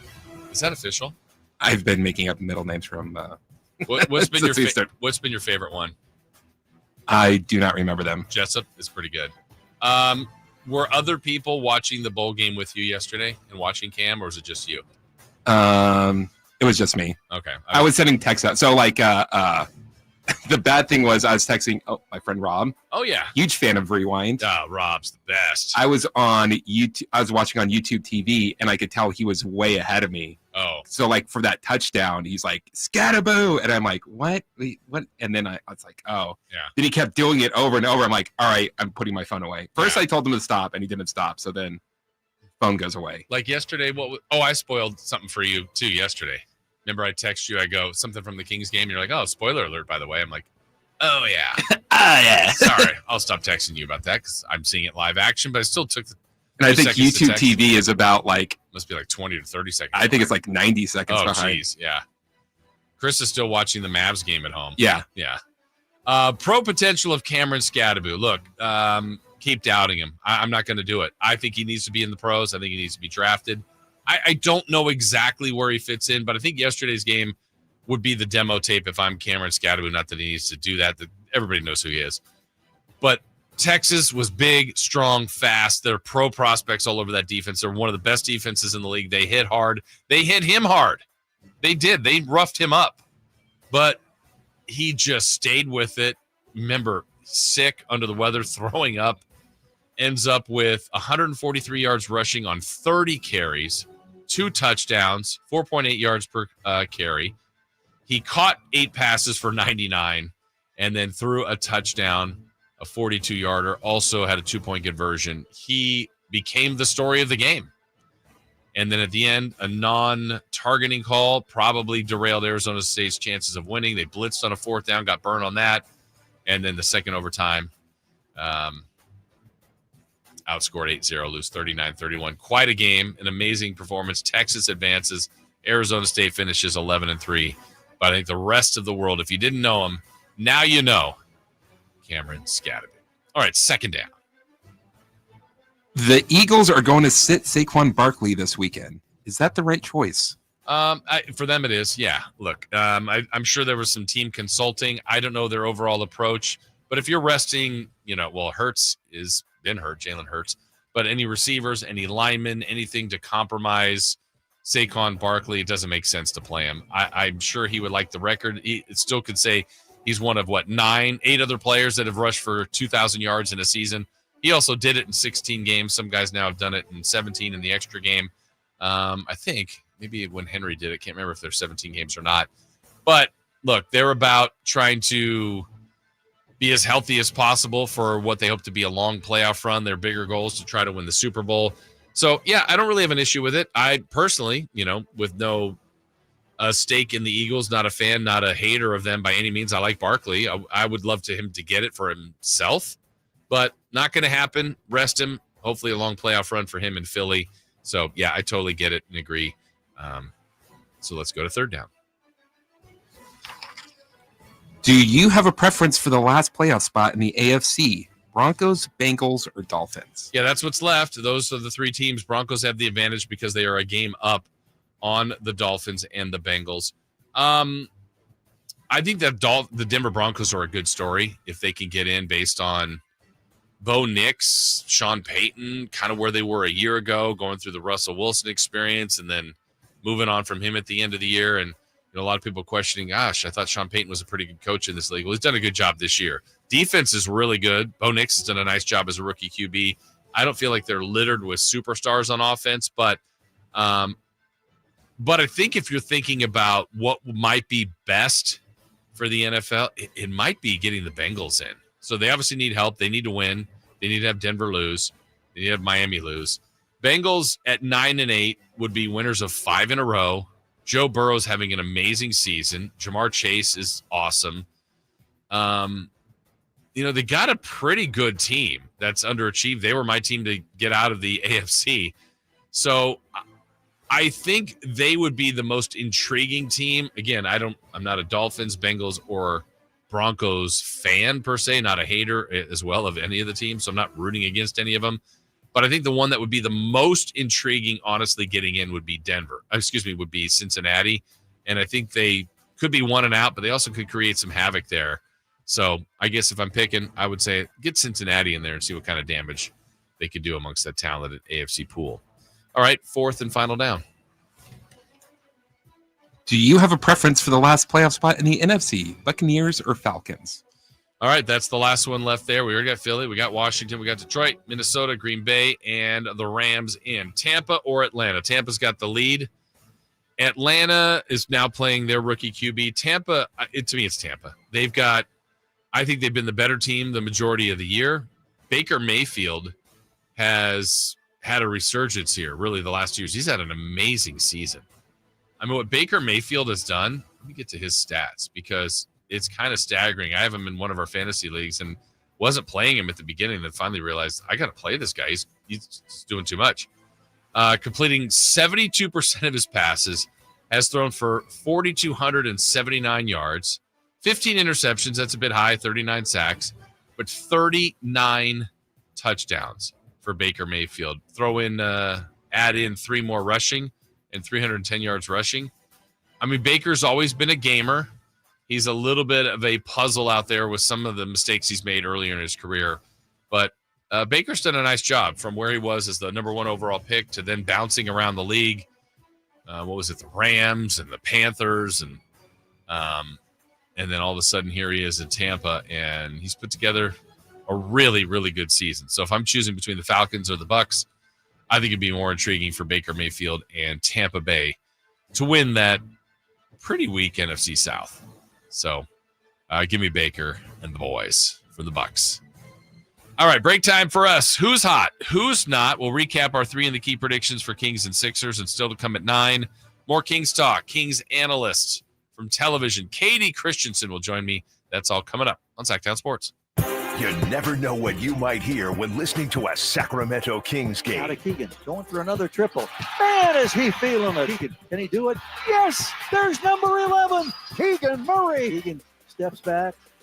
He just knocked down his 12th three-pointer, a Kings franchise record. He's got 45 points. Never miss a moment of Sacramento Kings basketball with Sacktown Sports and the Sacktown Sports app.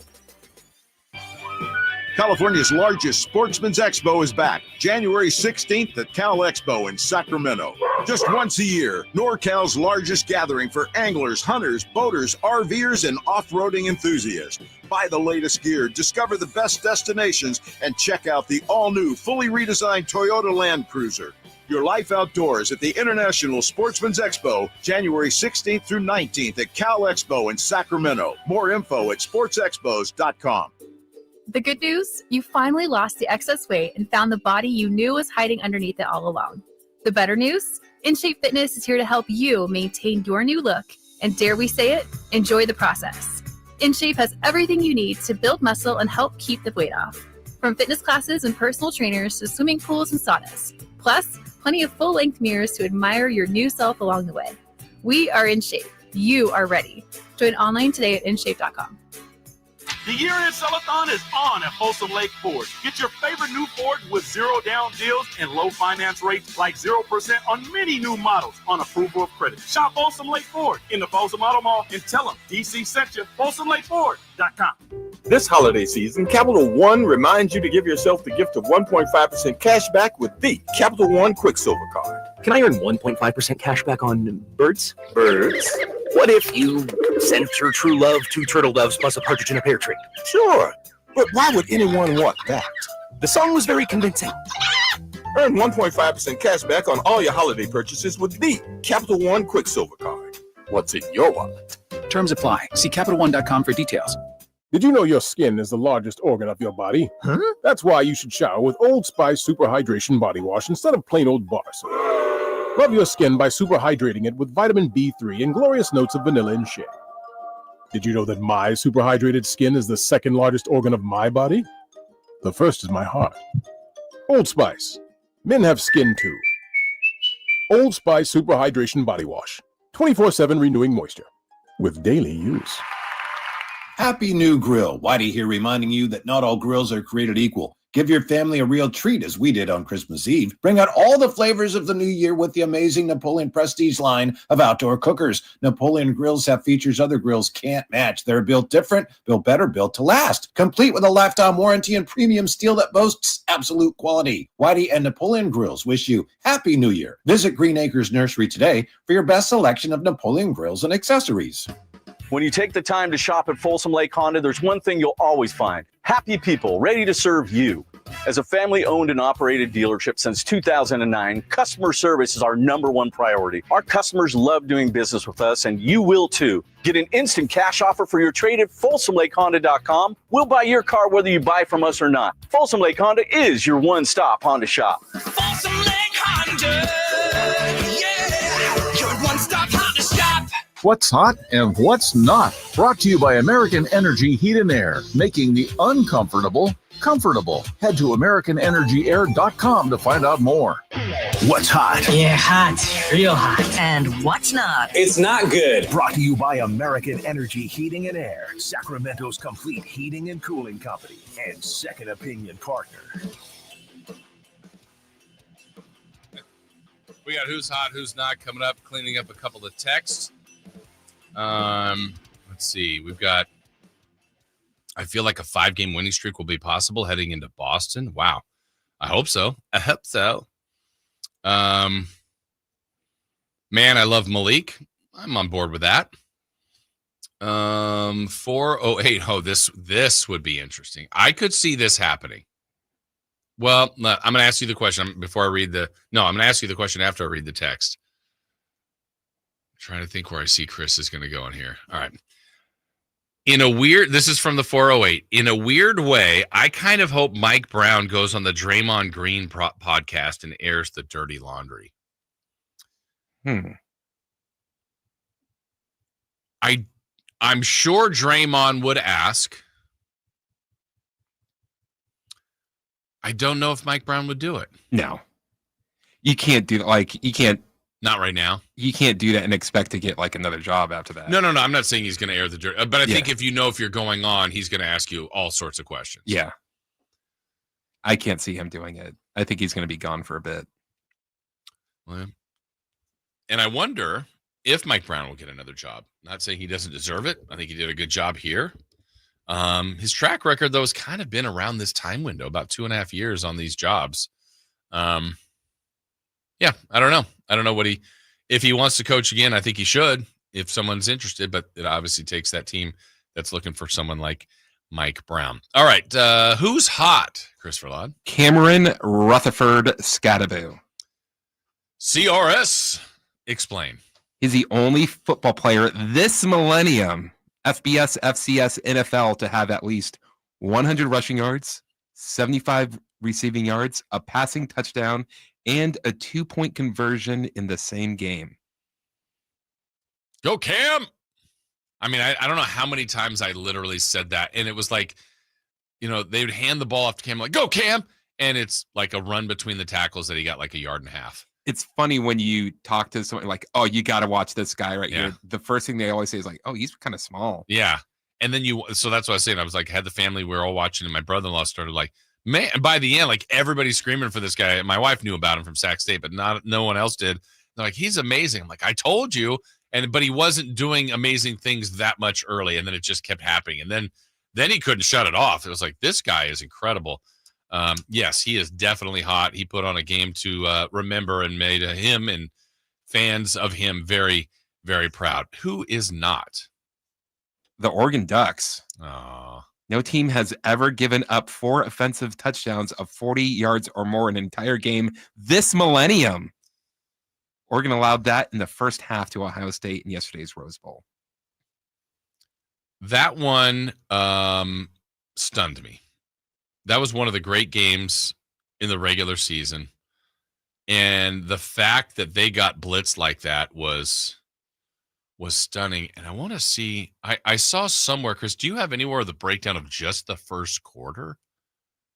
Because I thought I had read somewhere where the stat, now it was 14-0, but I can't remember where I saw the first quarter stats. And I just didn't even believe it.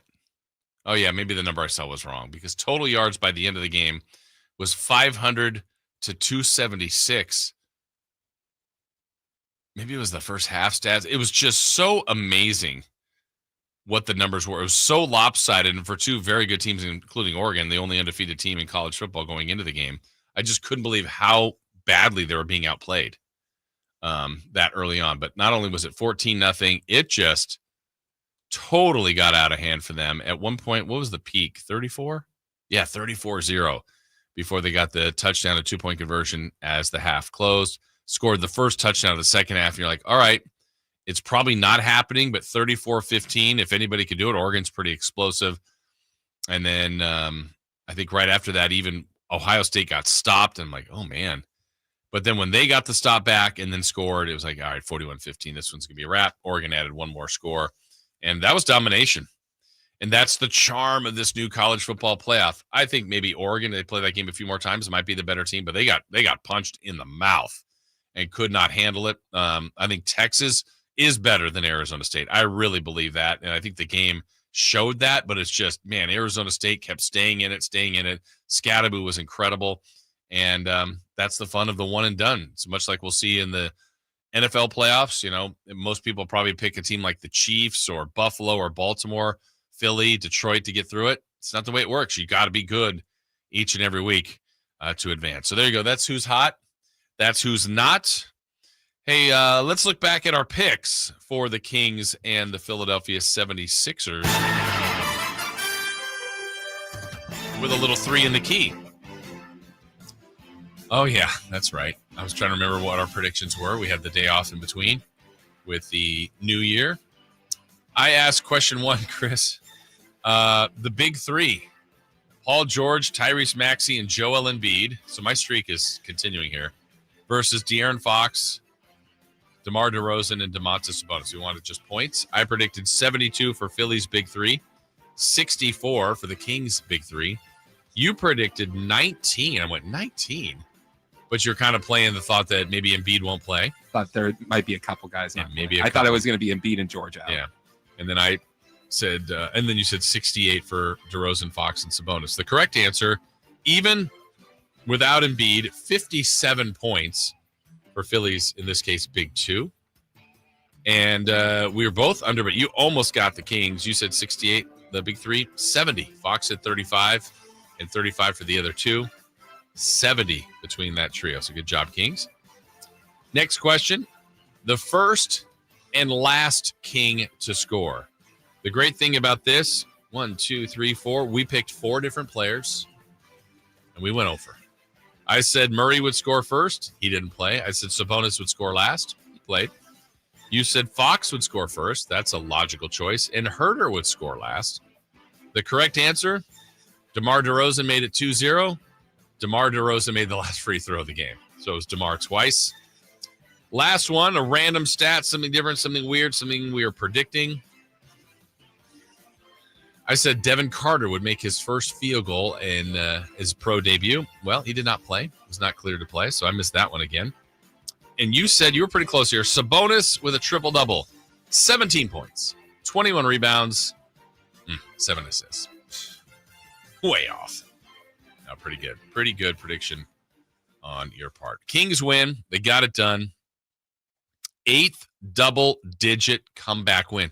8 of their 15 games, they've had to come from double digits down to win. But they did it. Even while in the fourth quarter defense, I talked about the last 8 possessions of the Kings defense. Here's what they did collectively in the fourth quarter before we get to the 8 possessions close. Philly was 7 of 17 overall, 1 of 7 from 3. They held Philly to 18 points in the fourth quarter and 9 turnovers. They had 5 in the first half, but they turned them over 9 times in the fourth. Last 3.5 minutes, Philly had 8 possessions, 4 turnovers, 4 missed shots, 0 points.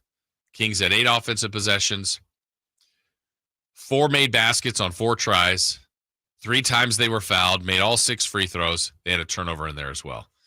So a nearly flawless finish, 15-0. Most importantly, a win for the Sacramento Kings. 113-107. We'll talk more about that in our final hour as Katie Christensen, Kings television analyst, to join us at the top of the hour. That is next on Sacktown Sports. The only place you'll find Kevin Herter is Sacktown Sports. Herter's open, steps into three. He's got the triple. Hey, Sacramento, it's Kevin Herter, and you're listening to the home of the Sacramento Kings, Sacktown Sports. Your local sports leader. Welcome to TGL, presented by SoFi, golf's newest league, live on ESPN and ESPN Plus. It's 2 hours of hammer dropping, overtime forcing, playoffs on the line golf, Tiger, Rory, and more of the best from the PGA Tour, split into 16. Learn more at TGLGolf.com. Tune in every week for TGL matches. Keep up, it's golf. The current federal government is actually going $1 trillion deeper in debt every 100 days. That's why thousands are turning to Goldco, a top-rated gold company, to diversify their savings with time-tested safe haven assets, physical gold and silver. Right now, not only is Goldco offering a free gold and silver kit, but on qualified purchases, they'll give you up to a 10% instant match in bonus silver. Call 855-838-GOLD. That's 855-838-GOLD. Performance may vary. Consult with your tax attorney or financial professional before making an investment decision. Save on your New Year's car care resolutions with antifreeze, wiper blades, brakes, and more. Stop by O'Reilly Auto Parts or shop O'ReillyAuto.com. O'Reilly Auto Parts. Joe Montana here. In my football days, I knew the importance of a strong defense. Now I'm sharing how you can help defend your health against pneumococcal pneumonia and invasive pneumococcal disease. Are you 50 or older like me? The CDC now recommends vaccination against pneumococcal disease. Even if you're healthy, your age puts you at increased risk and over 6 times greater risk of hospitalization with pneumococcal pneumonia than adults under 50. Schedule your appointment today at vaxassist.com. Sponsored by Pfizer. Did you know your skin is the largest organ of your body? Huh? That's why you should shower with Old Spice Super Hydration Body Wash instead of plain old bar soap. Love your skin by super hydrating it with vitamin B3 and glorious notes of vanilla and shea. Did you know that my super hydrated skin is the second largest organ of my body? The first is my heart. Old Spice. Men have skin too. Old Spice Super Hydration Body Wash. 24/7 renewing moisture. With daily use. The new year is upon us with promises of new beginnings and new adventures, but don't let 2024 slip away without savoring the memories made with family and friends. Hi, this is Frank LaRosa with a word about Naturewood Home Furnishings. Looking forward is always exciting, but I have a lot to appreciate in this past year, revolving around time with family and more good time spent around my Naturewood dining table. Watching my grandson with his first bite of birthday cake was priceless and reminds me that new life is the perfect balance between yesterday and today. Greet the new year with a visit to Naturewood Home Furnishings during their annual New Year's sale going on now, including all the fine furniture and accessories in every department. How about a new style for the new year? Find that perfect piece of furniture that's new today and filled with future memories for tomorrow. The memories you make with your family will stay with you forever. Naturewood Home Furnishings, off Highway 50 at Hazel. Look for the water wheel. Are you tired of your tee shots ending up in the adjoining fairway while the rest of your foursome is hitting it down the middle? Well, experts will tell you that being properly fitted for golf clubs will help you strike your drive center cut. The Hagen Oaks Player Performance Studio and its team of trained PGA professionals are ready to help you get rid of your banana balls and duck hooks. Hagen Oaks Indoor-Outdoor Player Performance Studio fittings are available 7 days a week. Make yours today by calling 916-808-2531. That's 808-2531. KHTK HD1 Sacramento, KYMX HD3 Sacramento. From the Power Business Technology Toshiba Studios. Sacktown Sports, 1140. The Carmichael Dave Show. He's on the microphone when he's not on the microphone. He's playing a song, and when he's not playing a song, he's on the microphone. And then boom. With Jason Ross. No, he didn't. Yes, he did. Call or text at 916-339-1140. It's the Carmichael Dave Show with Jason Ross on Sacktown Sports.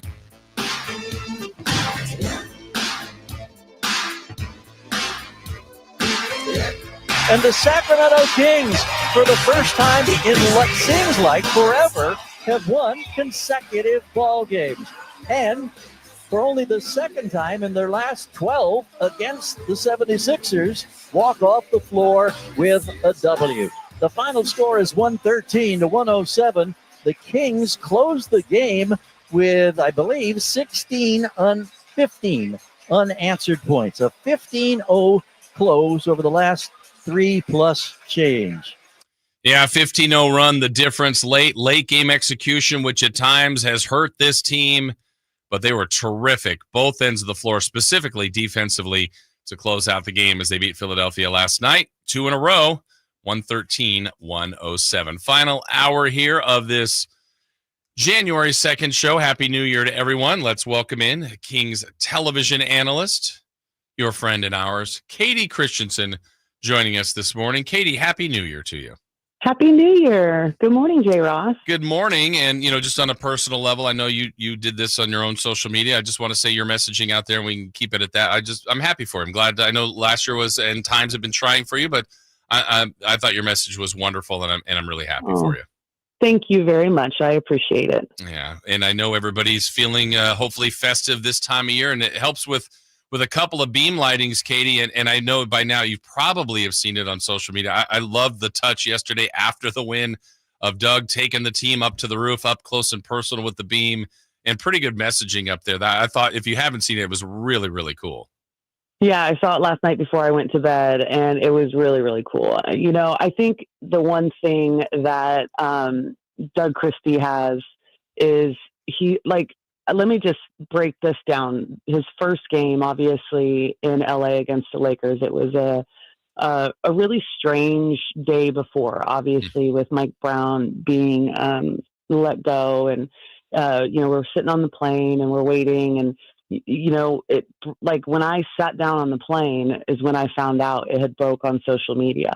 And so it was just a really strange day. And then you have to just continue on with your business. And I went to shoot around at USC that morning, and that was really the first time Doug had a chance to talk to everyone other than when he spoke to them kind of right after everything happened. And he very meticulously laid out his plan, and he spoke to each one of the guys in front of everybody and, made roles very clear, and he made his mission very clear. And I mean, it was so, he's a motivator. If anything else, the one thing that he is really tremendous at is he's a motivator, because he had such a passion for the game as a player, and he brings that as a coach. And by the end of his talk, I'm like, man, I want to suit up. I want to put a uniform on. He just has that ability to connect with players and to speak with them. And the passion is so clear. And so, not surprised at all that he did that last night. And to make it very clear that, what they do on the floor has an impact to this community. They have the support of this community. They come to the games. The environment there last night was just spectacular.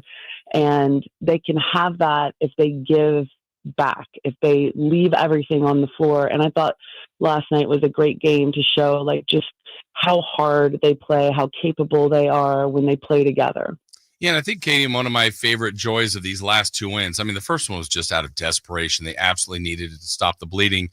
But I think there's a common thread in these two, kind of to your point, that kind of relentless effort. It wasn't easy. It wasn't smooth. They didn't shoot 60%. They didn't knock in, 18 threes. They really had to grind through both games. And they did. That's kind of some games they just haven't been winning. And I'm not saying Doug's the difference, but he is there. He's a part of it. And this team is finding some different ways to win instead of just making, threes at a high clip. Exactly. Here's the thing. This team has not shot the three ball well. They've had a game here or there where they've fallen and everyone's shooting well. But as a whole on the season, I think the most surprising element has been their struggles through this long of a chunk of the season, and really roster hasn't changed all that much. And so it's surprising that has been kind of an issue throughout. But what I feel the last two games, there's been some changes defensively, and specifically last night was a really great example of it. When Doug spoke to the team, he said, he talked about the changes that he was going to institute. But he's also really great with listen, hey, I have to trust the coaches and let them do their job, but there are some things that I want to change. And one of them, very specific, was defensively. He wanted to change things up more often. He wanted to keep teams guessing. He wanted to make sure that they weren't getting a steady diet of any one thing. And in that second half, in that fourth quarter in particular, I mean, they were flying around. They were blitzing right after the ball came across half court. They got the 76ers in some really bad positions and were able to come up with some turnovers and go down and score. And they just put a ton of pressure on them from a defensive standpoint and made them uncomfortable, kept them guessing. And it takes a lot to do that and to be on the same page, because you can blitz and be really aggressive, but if they get the ball out of that blitz, and they're going to have wide open options. But perfect example, I believe it was Paul George right across half court, and he ended up splitting the blitz, and he had like a foot of space to work with. Like, he was in a bad spot, split the blitz, and Trey Lyles came up with the steal. They were trying to get the ball down to the basket. And it was really, a perfect example of how everyone has to be willing to sacrifice, be on the same page, and really put in 100% effort. Talking with Katie Christensen, Kings television analyst, joining us. In your time playing, did you go through a coaching change in season before?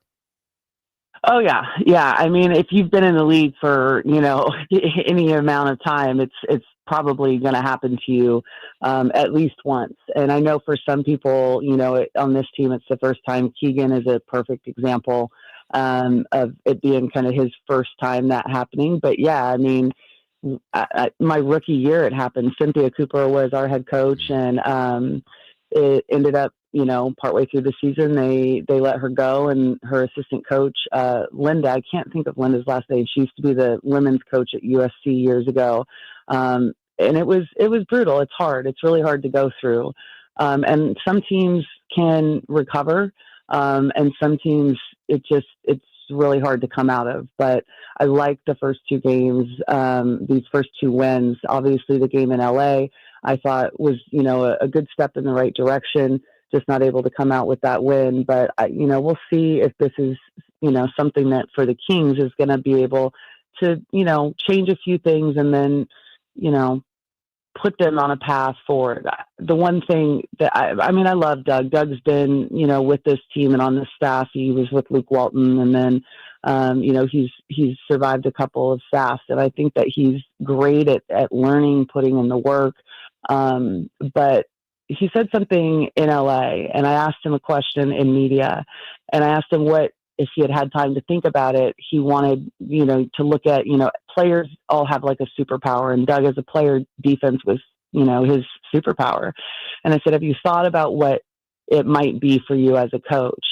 And he said, I'm a leader of men. I galvanize people and I bring them together. And I thought that was so spot on for the Doug Christie that we've all known for all these years. And I think that is why this team has a really good chance at turning things around and righting the ship. And obviously the trade deadline coming up, we'll see what the front office does, but they're making steps in the right direction as of now. Yeah, and I think we've said this too, even when things were going better or worse under Mike Brown or Doug Christie. Katie, there's a couple things numerically that suggest this can be done. I mean, their defense has improved. Their offense is a top 10 offense. Their point differential, they're the only team that has a losing record that has a positive point differential. So there's some things here, and they just have such a brutal record in close games that, a few things here, I think it can turn, but it's also still at that fragile point where, look, the firing was not even a week ago. Like, this league, it just comes at you so fast. It's amazing. Yeah. It's relentless, without a doubt. It's puzzling to me. We just talked a moment ago about how just poor the three-point shooting has been for this team.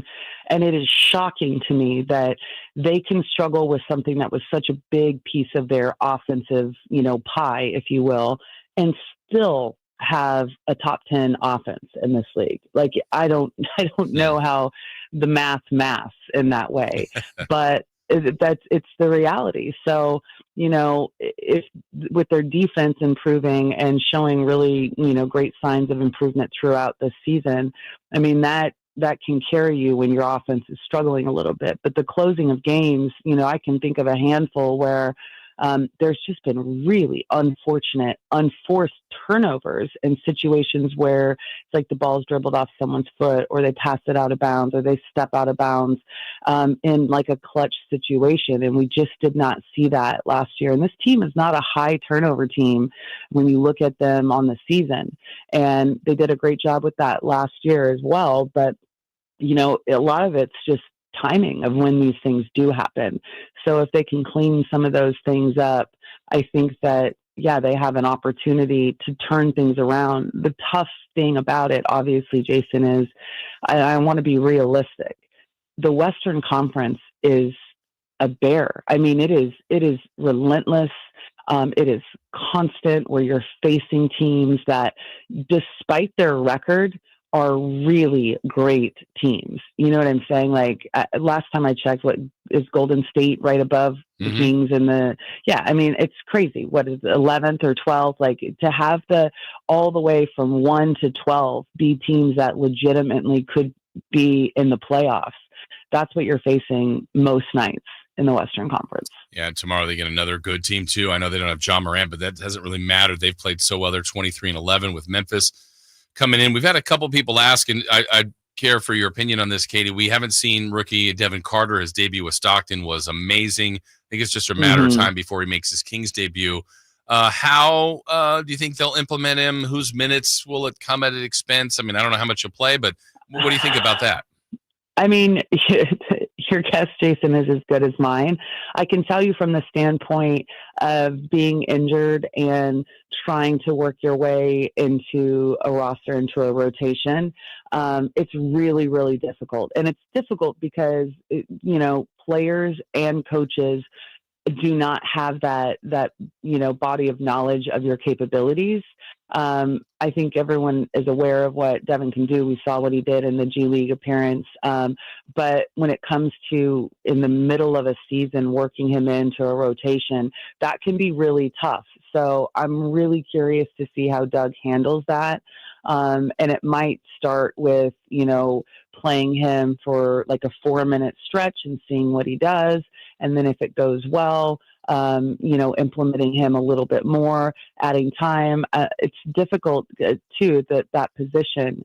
You know, whose minutes does he take? Keon has been playing really well. You've got Malik, you've got all of the guards. And the thing about positions with this team too is, like, they're kind of interchangeable. You know, Malik isn't really technically a point guard, but he'll run point guard, and Foxy will go over to the 2 guard. It's really just more of a flow offense. And that's something that Doug Christie wants to focus more on, is less play calling, more transition to flow, and then to secondary, and then to set plays. And so, you know, the goal is to really never have to call plays and to really never have to play set offense in the half court. And so that can also be hard when you're implementing a player, because a lot of it is just, you know, familiarity with each other playing. But there will be some practice time coming up. I have no idea what their plan is, but I know, for instance, like we're going to have, I believe, a practice before they leave for Boston. They're leaving a day early so that they have a full day in Boston to adjust to the time change and get another full practice in. That's 2 practices right there. That is pretty rare during the course of the season to have 2 consecutive practices. So that might be an opportunity. And really, it's about kind of working him into the practices that they do have, getting him in the full court 5-on-5, and seeing kind of how he works, how he looks with different groups, and going from there. Yeah, I know. I think tomorrow marks over the halfway point of home games, so you got a lot of packing, a lot of road games in your future there, Katie. I know. Yes, we do. Yeah, a lot of road games coming up the next couple months. Well, we appreciate you making the effort. Normally on Wednesdays, we'll have you back on track. We had the holidays here the last couple weeks, but Happy New Year to you, and we'll see you out at the arena tomorrow night. Happy New Year. All right, thank you. That is Katie Christensen joining us. Always great getting Katie's perspective on this team. A big win, and yeah, I want to talk a little bit more about what Katie said too. Just there's something about Doug, getting to know him over the years, that just there's a draw to him, and he's getting what he can out of this team. And so far, the results are pretty nice, and we're all rooting for him. All right, we'll take the break here, come back, some more thoughts on the Kings win. That straight ahead here on Sacktown Sports. On the move? Got somewhere to be? Take Sacramento Kings basketball with you. The Sacktown Sports app will let you stay connected to your passion. Never miss a moment of Sacramento Kings basketball with the Sacktown Sports app. Did you know your skin is the largest organ of your body? Huh? That's why you should shower with Old Spice Super Hydration Body Wash instead of plain old bar soap. Love your skin by super hydrating it with vitamin B3 and glorious notes of vanilla and shea. Did you know that my super hydrated skin is the second largest organ of my body? The first is my heart. Old Spice. Men have skin too. Old Spice Super Hydration Body Wash. 24/7 renewing moisture. With daily use. Why choose a Sleep Number smart bed? Can I make my side softer? Can I make my side firmer? Can we sleep cooler? Sleep Number does that. Cools up to 8 times faster and lets you choose your ideal comfort on either side. Your Sleep Number setting. And now it's our lowest price of the season on our top-selling i8 smart bed. Your best savings, plus free home delivery with an adjustable base. Exclusively at a Sleep Number store near you. All Sleep Number smart beds offer temperature solutions for your best sleep. Learn more at sleepnumber.com.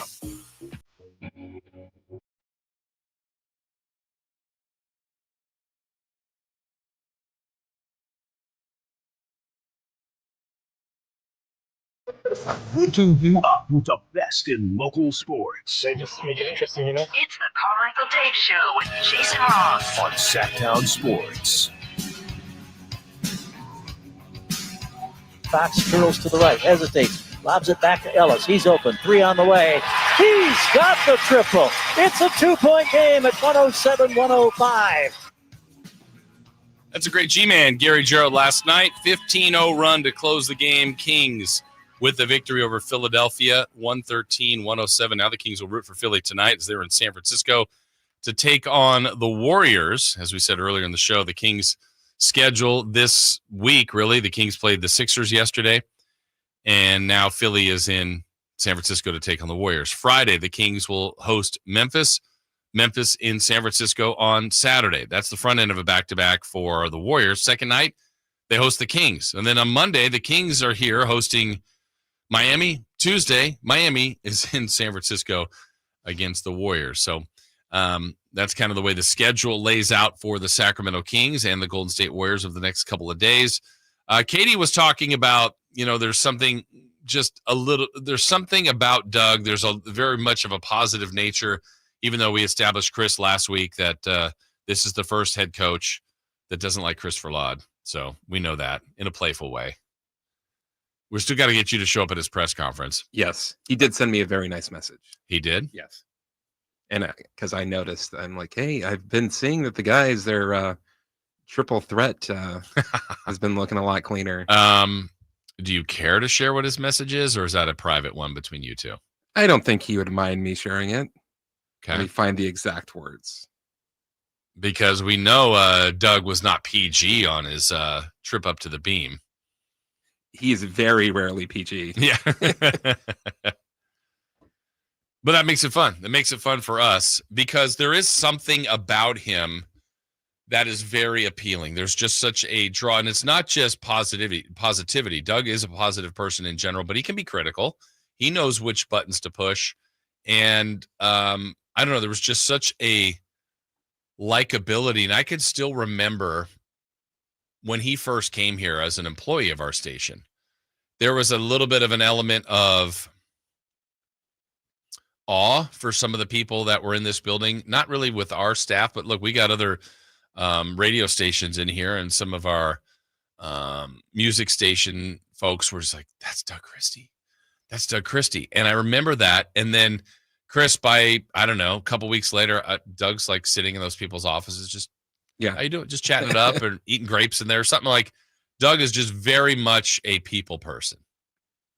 So you have your message. Do you find it? I do. So I text him congratulating him on the win. And then he said, appreciate it. Happy New Year. And I said, Happy New Year. I've noticed the guy's triple threat positioning has tightened up. That can't be a coincidence. To which he responded, I'm on it. I mean, he's pretty spectacular. Rooting for him for sure. And that also, if you miss Sam's conversation, look, the Kings have a pretty significant deficit to climb out of. But kind of these energy and effort wins. I got to tell you, the arena, I don't know if it translated over. Yeah, no, this is that. No, not that energy. Did it translate over YouTube TV yesterday? Chris, did it feel and sound loud late in that game? Because in there, yeah. Okay, good. Because I'm like, man. And in the other game, I even commented when, they're down 18 to Dallas. It's like, this feels like the most boo-worthy appearance. And I think everybody was just shocked. But then as they got back in the game and late, I'm like, man, this crowd's really into it. But last night, I thought it was even another level up. I wish I would have saved the tweet. There was someone, like, I didn't know who they were, but they're like, man, the Kings are one of the best watches on the League Pass. Yeah. Because he's like, oh, you're just listening to the crowd. You think it's like 2 minutes left to go in a tie game. Right. And it's like 6 minutes left to go in the second quarter. Right. Well, there's that. And then you probably are going to get an interesting game at the end. There's been a lot of close games at home, and they finally were on the right side of one last night. It's a new year.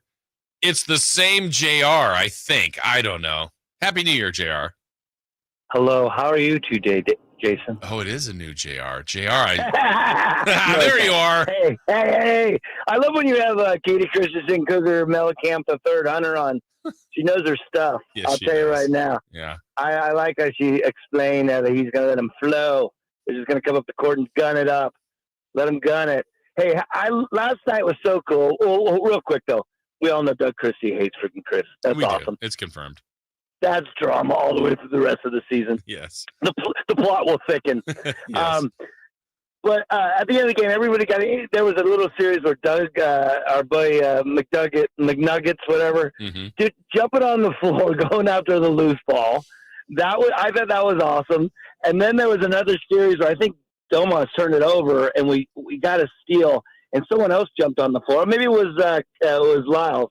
Rough, and it was funny because Kyle Draper says, "Oh, my man, get dirty on the floor," and I'm like, God, I was cracking. I'm like, this is so fun to watch, and it did translate. Didn't go to the game, but super loud on TV. It was definitely something you could hear, and I think Katie and Kyle commented on how loud the freaking arena was getting. So, and that was without you there.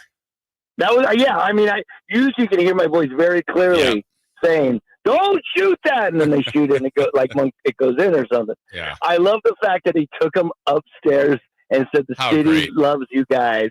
That's epic. Yeah, it really is. Yeah. I know it might be trivial, but I was like, dude. The only thing better if they would have pulled Domas' socks off and throw them into the beam-o-meter because they needed more purple. Yeah. All right, see you, boys. All right, see ya. That is JR. Happy New Year to you. I don't know that you need to top that, but those are kind of the family bonding, good vibes. Look, they played well. They earned the victory. The finish was tremendous. We mentioned the offense and defensive numbers, and they've seen the beam before. They've done, the in the locker room, fog machine, music, chain, chair, throne, all that stuff, crown. But I thought that was creative. It was different, and probably significant and special for the group. I know watching it, I'm like, that's really cool. And, for some around the league, we've heard them saying, like, I hate that beam. I don't want the Kings to run on that beam. It's such a signifier to this city, this fan base. The Kings won. If you see the beam, the fans love to chant it. That means that, the performance was successful. And I think Doug's messaging in there was so true. Like, this team, like the beam, is the light to the city. And people care about this team. Some more than others, but people in this city want to be proud of the Kings. It doesn't have to mean a championship. I know that's Doug's goal. I know he used to say that on here. Do we still even have that soundbite, Chris, of me and Doug with Mark Spears? Because if we do, I think that's one that I'd like to play. But it shows you his philosophy. He wasn't even on the coaching staff. He was here as an afternoon radio host with me in the afternoon. And it's his mentality. It's the way he thinks. It's the way he approaches things. And I'm not saying Mike Brown didn't or other coaches don't. It's not an exclusive thought to Doug. It's just in the way and the manner that he is doing it so far. And again, there still could be many, many more road bumps along the way. And, you've got to expect that. But This team needed a redirection. Mike Brown maybe could have done that, but they elected to make the change. So once you've made the change, you have to figure out the best way to go forward. And Doug Christie, after the Kings lost that first game to the Lakers and had that just horrific loss against Detroit prior to that, did his best to galvanize this team and say, look, I'm gonna believe in you. I think we've got enough in this locker room. I'm going to hold you guys accountable. I'm going to praise you. I'm going to love you. I'm going to be critical of you when need be. I'm going to make my mistakes, all those kind of things he was saying. But, the team has so far in the last 2 games, with some benefits of personnel being out on the other side, responded. But basically his message when we talked to Mark Spears was something along the lines of like, hear me out. Sacramento Kings, NBA champions. And Mark Spears like, okay. There's a long pause. He wasn't sure, but he got the point. Like, you've got to speak it. Oh, yeah, that's what it was. Yeah. You got to speak it into existence, believe it, and everything you do, you act in a championship manner. That's kind of my glean of Doug's philosophy while he was here, and I'm sure that's something, and that means in how you handle practices, to the media, to the games, but everything, just in a championship mentality. And like I said before, I know he wants that so badly for this city, for this community, and for his early 2000s team and his buddy Bobby Jackson on the sidelines last night on the other side as a lead assistant for for Philly under Nick Nurse. Those guys went through some battles and really wanted to win one for this city. All right, so break time for us. When we come back, what to watch tonight? No Kings basketball, but there's other NBA basketball to watch, and we do have that makeup for the bowl game, the Sugar Bowl, Notre Dame and Georgia. We'll talk about that and a few more things straight ahead here on Sacktown Sports. Live and local. With everything 49ers. Intercepted by Fred Warner. Dives for the end zone. Touchdown! San Francisco! Bob Bolger went up and caught the ball. Touchdown! The 49ers play on Sacktown Sports 1140. When you take the time to shop at Folsom Lake Honda, there's one thing you'll always find. Happy people ready to serve you. As a family-owned and operated dealership since 2009, customer service is our #1 priority. Our customers love doing business with us, and you will too. Get an instant cash offer for your trade at FolsomLakeHonda.com. We'll buy your car whether you buy from us or not. Folsom Lake Honda is your one-stop Honda shop. Folsom Lake Honda, yeah, your one-stop Honda shop. California's largest sportsman's expo is back, January 16th at Cal Expo in Sacramento. Bring the family and discover your next adventure. Don't miss more than 100 free fishing, hunting, casting, kayaking, and dog training seminars. On the weekend, take the kids to a building filled with free activities. Your life outdoors at the International Sportsman's Expo, January 16th through 19th at Cal Expo in Sacramento. More info at sportsexpos.com. Joe Montana here. In my football days, I knew the importance of a strong defense. Now I'm sharing how you can help defend your health against pneumococcal pneumonia and invasive pneumococcal disease.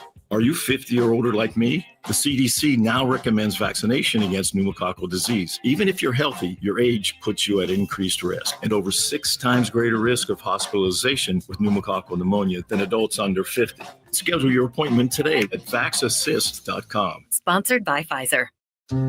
It's a new year, and you have the chance to focus on you. Take the opportunity to treat yourself to something amazing and come into Macy's this weekend for great deals on wardrobe superstars like 20 to 30% off Karl Lagerfeld, Levi's, Tommy Hilfiger, and more. While you're at it, get back into a healthy routine with new gear from Nike, Adidas, and Under Armour. And your New Year's resolutions? Oh, you have plenty of time to figure them out. But these deals start tomorrow at Macy's. Savings off already reduced prices. Exclusions apply. You've heard the saying, penny wise, pound foolish, right? It means you do something that will save you a little bit right now, just pennies, but that ends up costing you pounds in the end. People put off tuning up their furnace because they don't want to take the time or spend the money to get it done. But it only takes 90 minutes and costs just $87, which is just pennies compared to the huge problems and expenses that can rack up if you don't get your furnace tuned up. You'll also save money on your energy bills, and your system will last longer. So don't be penny wise and pound foolish. Call Bell Brothers for a precision tune-up and professional cleaning today. Our number is 916-444-1234 or find us online at thenosurpriseguys.com. The No Surprise Guys, Bell Brothers. A new Honda? Nice. Well, it was like this. It was a super hot day, so we all stopped for some ice cream. When bam, the AC went out. My dad started sweating and was all, man, I stink. And my brother was like, I hate this car. And my mom was all, I'm dying in here. Then I said, it's time to call Stockton Honda. Then Dad was like, honey, you're right. I knew you were my favorite. And just like that, Stockton Honda to the rescue. StocktonHonda.com.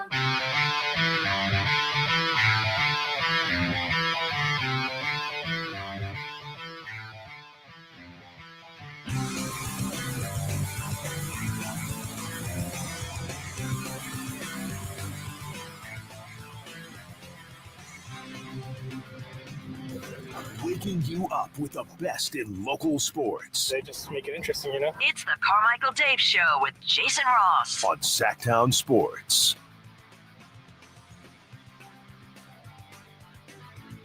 $916, hey, Jason, will you be able to get Doug on the show anytime soon? That is the hope. That is the plan. Obviously, I mean, this is all moving very, very quickly. I just mentioned it with Katie. It's been less than a week.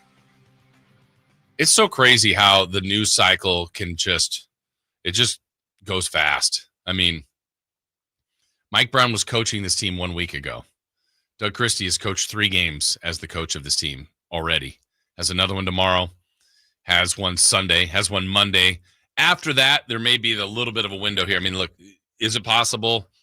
Yes, that's the plan. We would like to have him on. Certainly someone from the organization. I know we're still efforting and talked about that earlier with Sam. Some of the, I don't know the right term, lack of transparency. Just, there's questions. There's questions for Monty. There's questions for Vivek.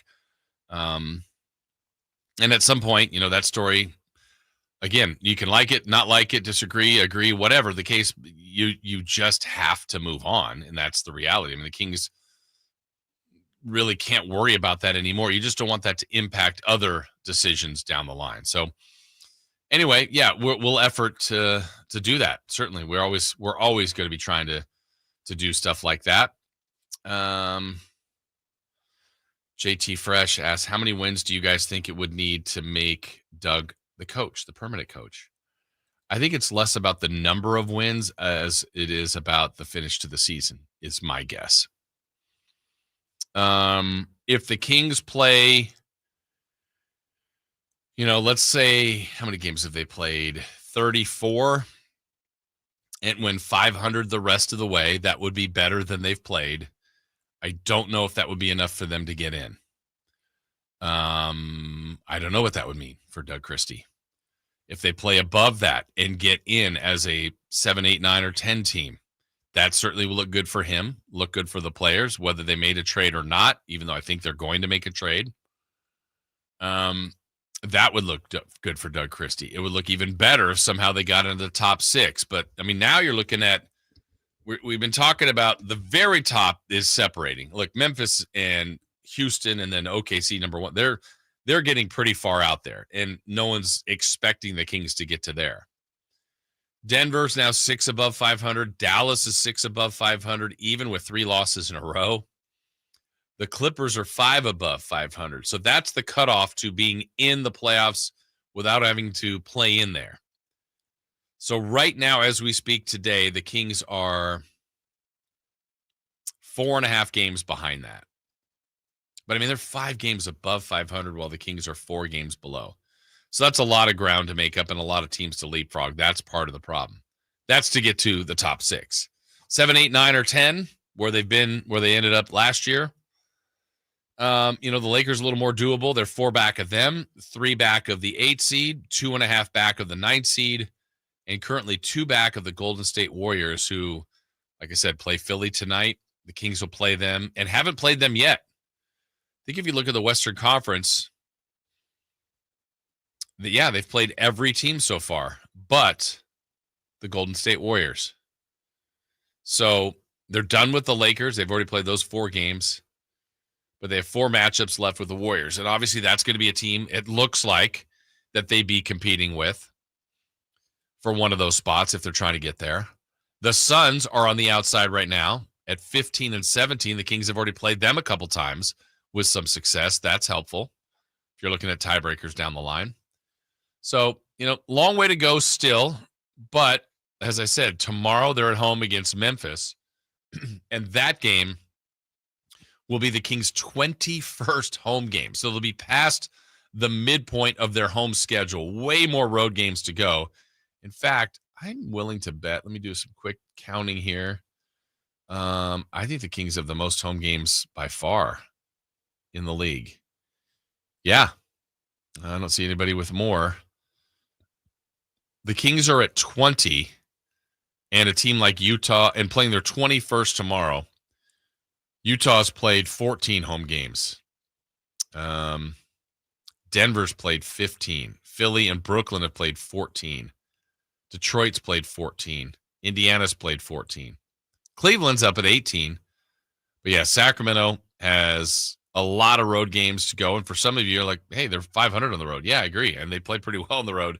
Maybe that'll be a better thing for them. But point being is, tougher schedule ahead, more road games ahead. It's going to be difficult. It's going to be difficult for Doug Christie and company to turn this around. But, got to start somewhere. And 2 wins in a row is a starting point. All right, what to watch today as far as Kings fans go? No Kings basketball. But you'll probably keep your eye on some of these teams we've been talking about, like Minnesota, who's 2 games above 500. They are at home tonight for Boston. So an opportunity, I would say, for the T-Wolves to lose a home game. Boston's favored by 4.5. The Clippers at the Thunder. I think at this point, you probably just want the Thunder to keep beating people and just get so far out there that it doesn't much matter, but hurt other teams, and that could be the case tonight as they're 9.5 home point favorites on the Clippers. You got the Blazers at the Lakers. Portland's still behind the Kings, but I think you still root for them in this situation to beat a team like Los Angeles. LA's favored by 8.5 in that game. And the last game of watching tonight would be the Sixers at the Warriors. Golden State is 3.5 point favorites. They have really, really struggled here lately. Good thing for them that they did pick up that win the other day against Phoenix. But remember, this team was 12-3. And since then has gone 4-13. So they really, really have struggled. Yeah, they were 12-3, then went 3-12, and they've split the last 2 games. Man, but the Warriors will play at home tonight against the Philadelphia 76ers. Also, what to watch? Well, because of yesterday's senseless act in New Orleans, the tragedy there that cost lives in the double digits in the teens, postponed the Sugar Bowl. And so the last team into the Final Four will be announced today, or will be completed today, when we have Notre Dame taking on Georgia. Winner gets Penn State. The other side of the bracket has Texas versus Ohio State. And that game is going to be played in the Cotton Bowl. So Texas, a little bit of a home field advantage in that one, at least home crowd advantage. But Ohio State looked so good yesterday. And Texas, we had a texter kind of call me out on this, which they weren't wrong. I had said earlier, I thought Texas is the better team. I thought really it looked like they were. What Arizona State did so beautifully was game plan and scheme and slow down the game and have time of possession. And all those times in the other side of the 50 that they weren't producing points early on and missing a kick and giving up the special team score, the fake punt helped them. But then they just kept staying around. I thought it was a huge mistake at the late third quarter when they kicked the field goal. I ended up being wrong on that because they did get multiple possessions. And where it turned was the interception deep in their secondary that kept it alive. Scadaboo on the 4th down, throwing the touchdown. And then the non-targeting call. Probably if that call is called targeting, I think Arizona State wins. On the other side, Texas was literally going to kick themselves had they lost with their very good field goal kicker, missing one, then hitting the upright and missing a second. They go to overtime. Arizona State will look at that 4th down and long where they blitzed and gave up a deep touchdown. And then in the first play of the second overtime, they gave up a touchdown. and a 2-point conversion, and then ultimately threw a pick to end a great game. So fun to watch that yesterday. More bowl games to come today, as we said, with what to watch there as Notre Dame takes on Georgia. Break time for us. When we come back, crosstalk, celebrity birthdays. That is all next. Trying to find out where to catch your favorite team's games? Are you a fan of the Kings, Niners, and the NFL? Well, Sacktown Sports has you covered. Touchdown! San Francisco! It's all on his shoulders. Rocks. He fires for the win. He's got the triple. Catch all your Kings, Niners, and NFL games all year long on Sacktown Sports and SacktownSports.com.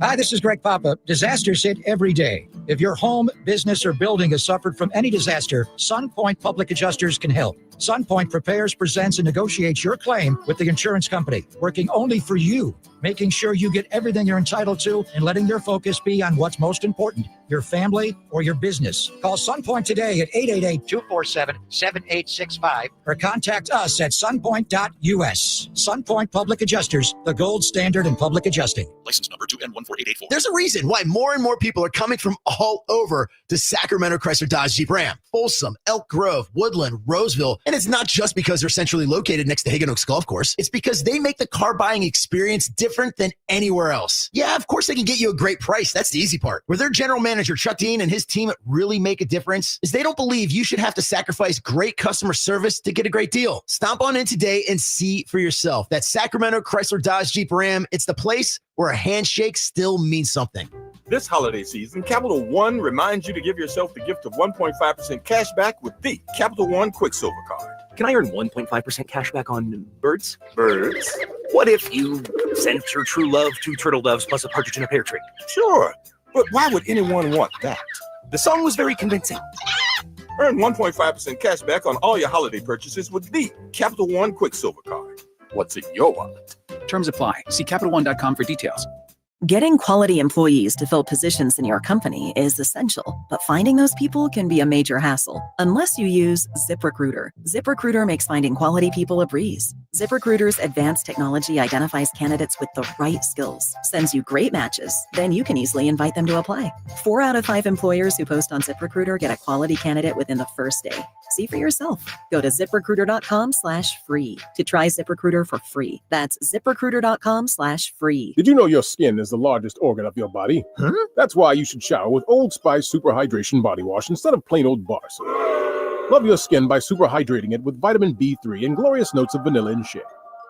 Did you know that my super hydrated skin is the second largest organ of my body? The first is my heart. Old Spice. Men have skin too. Old Spice Super Hydration Body Wash. 24/7 renewing moisture with daily use. I tried to quit smoking cigarettes probably hundreds of times over the years. 2 or 3 days into quitting again, I go get into a vehicle and guess what? There's a pack of cigarettes in there. I mean, I've got the unlit cigarette in my hand. And I said to myself, why do I even try to quit if I'm going to cave so easily every time? Something clicked in my head that told me I can do this.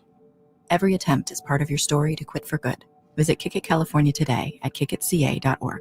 Why choose a Sleep Number smart bed? Can I make my side softer? Can I make my side firmer? Can we sleep cooler? Sleep Number does that. Cools up to 8 times faster and lets you choose your ideal comfort on either side, your Sleep Number setting. And now it's our lowest price of the season on our top-selling i8 smart bed. Your best savings, plus free home delivery with an adjustable base. Exclusively at a Sleep Number store near you. All Sleep Number smart beds offer temperature solutions for your best sleep. Learn more at sleepnumber.com. If you love to travel, Capital One has a rewards credit card that's perfect for you. With Venture X, earn unlimited double miles on everything you buy and turn everyday purchases into extraordinary trips.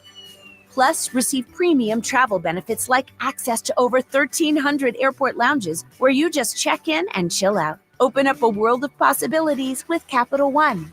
What's in your wallet? Terms apply. Lounge access is subject to change. See CapitalOne.com for details. It's time for the news of the day. The latest headlines, the biggest stories, hard-hitting analysis. Yeah, this is none of those things. And now, here's Carmichael Dave and Jason Ross. Yeah.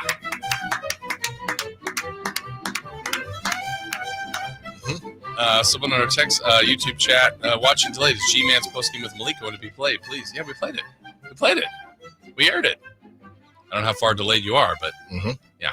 Alan Stiles is here. This guy's grinding out on the golf course this morning. That's right. Getting it in. Good for you. Yeah. New year, new you. New year, new me. You have golf goals this year? You know, out in Morgan Creek, so some motivation looking at those houses. Yeah. So I'm attacking. You were up early today. I'm attacking 2025. Man. Nice. Starting in about 15 minutes. Yeah. What are you attacking today on the show?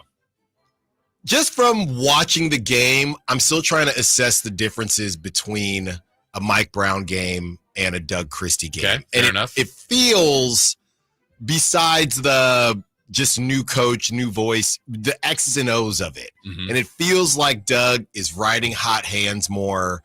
I think he has more hot hands to ride. I don't think, I think the Trey Lyles thing is huge. It's great. I think it's tough timing, but I'm kind of ready to move on.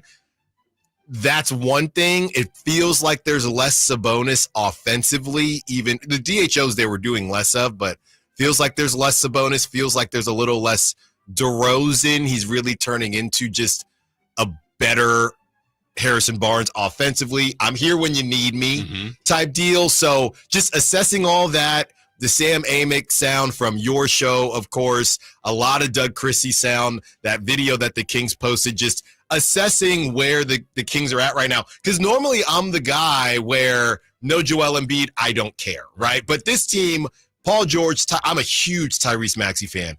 Paul George, Tyrese Maxey, much better team than the Mavs that they played a couple nights ago. So in this situation, I'm normally a little sarcastic to say, okay, let's see. And I still want to. Pretty sure they're going to get the Grizzlies tomorrow, most likely without Ja Morant. So as much as I'm normally a little cynical about this stuff, I'm breaking down what we saw. And they lose that game last week, without a doubt. And that's not I don't know if it's a Mike Brown thing or not. I don't think it is. But I do know that they lose that game last week. And because of that, they're moving in the right direction. Yeah, that finish was you don't win that game a lot, even if it's a better team. I mean, to have the 15-0 run to close it out, those don't happen often. You were speaking, you have sound of Doug Christie. We were looking for this earlier, so I was talking about kind of just Doug's. This is Doug in a capsule from when he was here doing afternoons with me. Chris, do you have this from a conversation we had with Mark Spears? Yeah, should we explain it first? Sure, go ahead.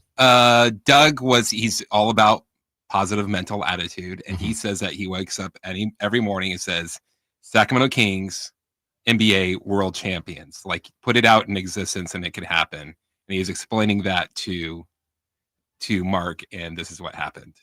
NBA world champion Sacramento Kings. You feel me? Yeah. A ringing endorsement from Mark Spears. At the time, the Kings obviously weren't very good then, but it was like, that's kind of Doug's approach. Yes. Yeah. Wow. Which they're far from that. Sure. Obviously. But you got to start somewhere. Absolutely. I mean, you could say that with a lot of teams that ended up getting it done. Really, as the Sam Amick stuff, great as usual. As far as Cam Johnson, I mean, I hate to do it, but you know how I am. You see a game without Keegan, which they did need Keegan. Don't get me wrong. Defensively. Yes. Right? So offensively, you start to wonder, I don't think anybody is untouchable right now, but you start to wonder, okay, life with no Keegan, I know he's got a high ceiling, but if all you're getting from him is defense, depending on what they want to do and how they want to, if they really want to keep De'Aaron Fox, which we're still not sure, you essentially have to make a choice, in my opinion. Yeah, and I don't know that the right term for me to say is I like the position they're in because, look, they're behind the scales here. But I think Fox has always played better when he's angry or a chip on his shoulder or something, and the team's a little bit desperate. I think the front office may be a little desperate. I kind of like that a little bit because it's not comfortable. Nobody should feel good because they've dug this pretty difficult hole they're in. Yeah. I think that's good. Do you think if you were a betting man, would you take the bet that Keegan Murray is going to be better than Cam Johnson at the end of his career? If I'm betting, I'm going to say yes, but I'm not locked in. Right. I'm not with conviction. Right. Oh, of course. 100%. Right.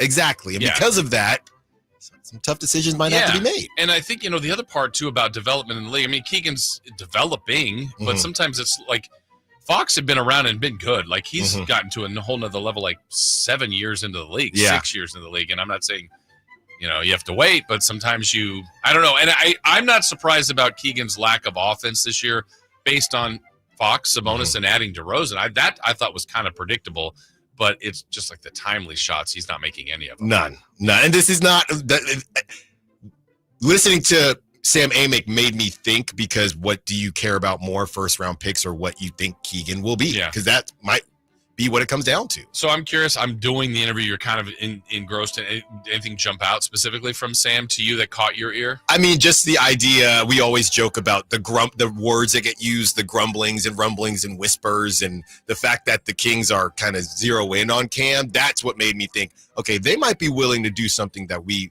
don't expect, because he's the guy that now maybe based on what Dorian Finney-Smith went for, how much do you value D'Lo? He's the guy that we thought was going to be a higher price point. So if they're willing to do this, that's why in my mind I'm wondering, are they more willing to move a Keegan or more willing to move a first round or a couple of first round picks? Yeah, something to watch certainly over the next couple of weeks. Something you'll be talking about here. Did you get a chance to see any of my guy Cameron Scadaboo yesterday? Oh, I did. And you know what? I know he's stingers up. Yeah. I'm gonna tell you this, Jason, from one bad teammate, from a guy who used to show up his teammates. He was showing up his teammates to start the game. Yeah. That was not great, but they turned it around. I wish they got the W, but he was showing them up pretty bad. Yeah. Was that targeting? Yes, in my opinion. I was shocked that the it wasn't fix is in. The fix was in. They wanted to get Texas into the next round. Give me a break. But Arizona did have a chance to win it. They did. They did some self-destruction, too. All right, let's do it, guys. It's time for celebrity birthdays, and birthdays are meant to be spent with family and friends, and nothing brings family and friends together better than crumble cookies. Crumble cookies in the new year. That's right. Well, it's my Uncle Julian's birthday today. Oh, really? Yes. Uncle Julian is 50. 74. Ooh, tough one. I'm trying to do the math here real quick. I guess you are closer. He's 64. Alan's closer. That's right. Happy birthday, Uncle Julian. Uncle Jay. On this date, in what year? No, it's different. It's not a movie. Music. Okay. Did Billie Jean get released from Mike Jackson? January 2nd of what year did Billie Jean? It's in the 80s, right? I'm going to say 87. No. Is it too late? I'm going to say 1983. We have a correct answer. 1983. Whatever. Okay. Here you go, Alan. Come back. Now we're going to birthdays. Happy birthday to Tay Diggs. Now that's my guy. Your guy. That's so my you're guy. Gonna get this right. Coach Baker. Yeah. All-American. That's still going, by the way. Coach Baker, RIP. Sorry, spoiler alert. Coach Baker. I mean, definitely older than he looks. That goes without saying. He's a handsome man. He really is. 53? 55. We have a tie. 54 today Oh! for Tay Diggs. Yesterday you were to play. Yeah. Happy birthday to Fernando Tatis Jr. He's supposed to be the face, man. Can he make a comeback? He's pretty darn good. He had an amazing postseason. No, I know, but the face. Okay. The face, Oh, you know? Shohei and Judge. Yeah, that's what I'm saying. Fernando Tatis. Baseball players are always older than you think or younger than you think, you know? I'm going to say he's dynamite. Dynamite analysis. Is he 25 now? I'll go 25. 27. We have a tie. 26. Oh, man. Fernando Tatis Jr. Happy birthday to Cuba Gooding Jr. Cuba or Cuba? Cuba Gooding Jr. Jerry Maguire. His brother's the more talented of the two. Snow Dogs. Snow Dogs. Good poll. Juice. Rat race. Yeah, rat race. He played Boat trip. Played OJ. Boat trip. I like boat trip. Cuba is 57. 61. We have a correct answer. Alan Styles. Whoa, 57. on the board. Happy birthday to, I believe he's a Hall of Famer. Yeah, I think is the only one of the few as a DH, Edgar Martinez. Oh, that guy. Big circle on Ken Griffey Jr. baseball. Yeah. Oh, yeah. I just got that from my phone. Love that game. It's on your phone? Yeah. Oh, sorry, family. The hit doctor's here. The hit doctor. I will say Edgar Martinez. I mean, he was probably in his prime when I was playing that game. So 53? 63. Chris is closer, 62. Oh, no. Let's go with former Giant shortstop Royce Clayton. See, the trouble with him is baseball players are always older than you think they are, or younger. I than you actually think have they no are. clue. No, he might be older than you think. Nah, he could be younger. 60? I'm going to guess 55. We have a correct answer, and it goes to Christopher Ladd, 55. All right, Alan, let's see if we can get you David Cohn, Kirk Heinrich, or Jack Hanna, or Dak Shepard. You pick. See if you can get. Who was the first one? Reed Shepard? David Cohn, pitcher. Yes, I'll go David Cohn. Okay. I will say David Cohn is now 52. Older than you think or younger than 49. Oh, somehow Alan won 62. Whoa. 10 Dak years Shepard older. is 42. No, he's not 42. He's 52. Dak Shepard is 50. Older than you think. Yeah. Jack Hanna, 78, and Kirk Heinrich, 44. There you go. All right. Thanks to Sam Amick and to Katie Christensen. For Christopher Lott, I'm Jason Ross. Alan Styles, Jam Pack Show coming your way next. De'Aaron Fox plays here.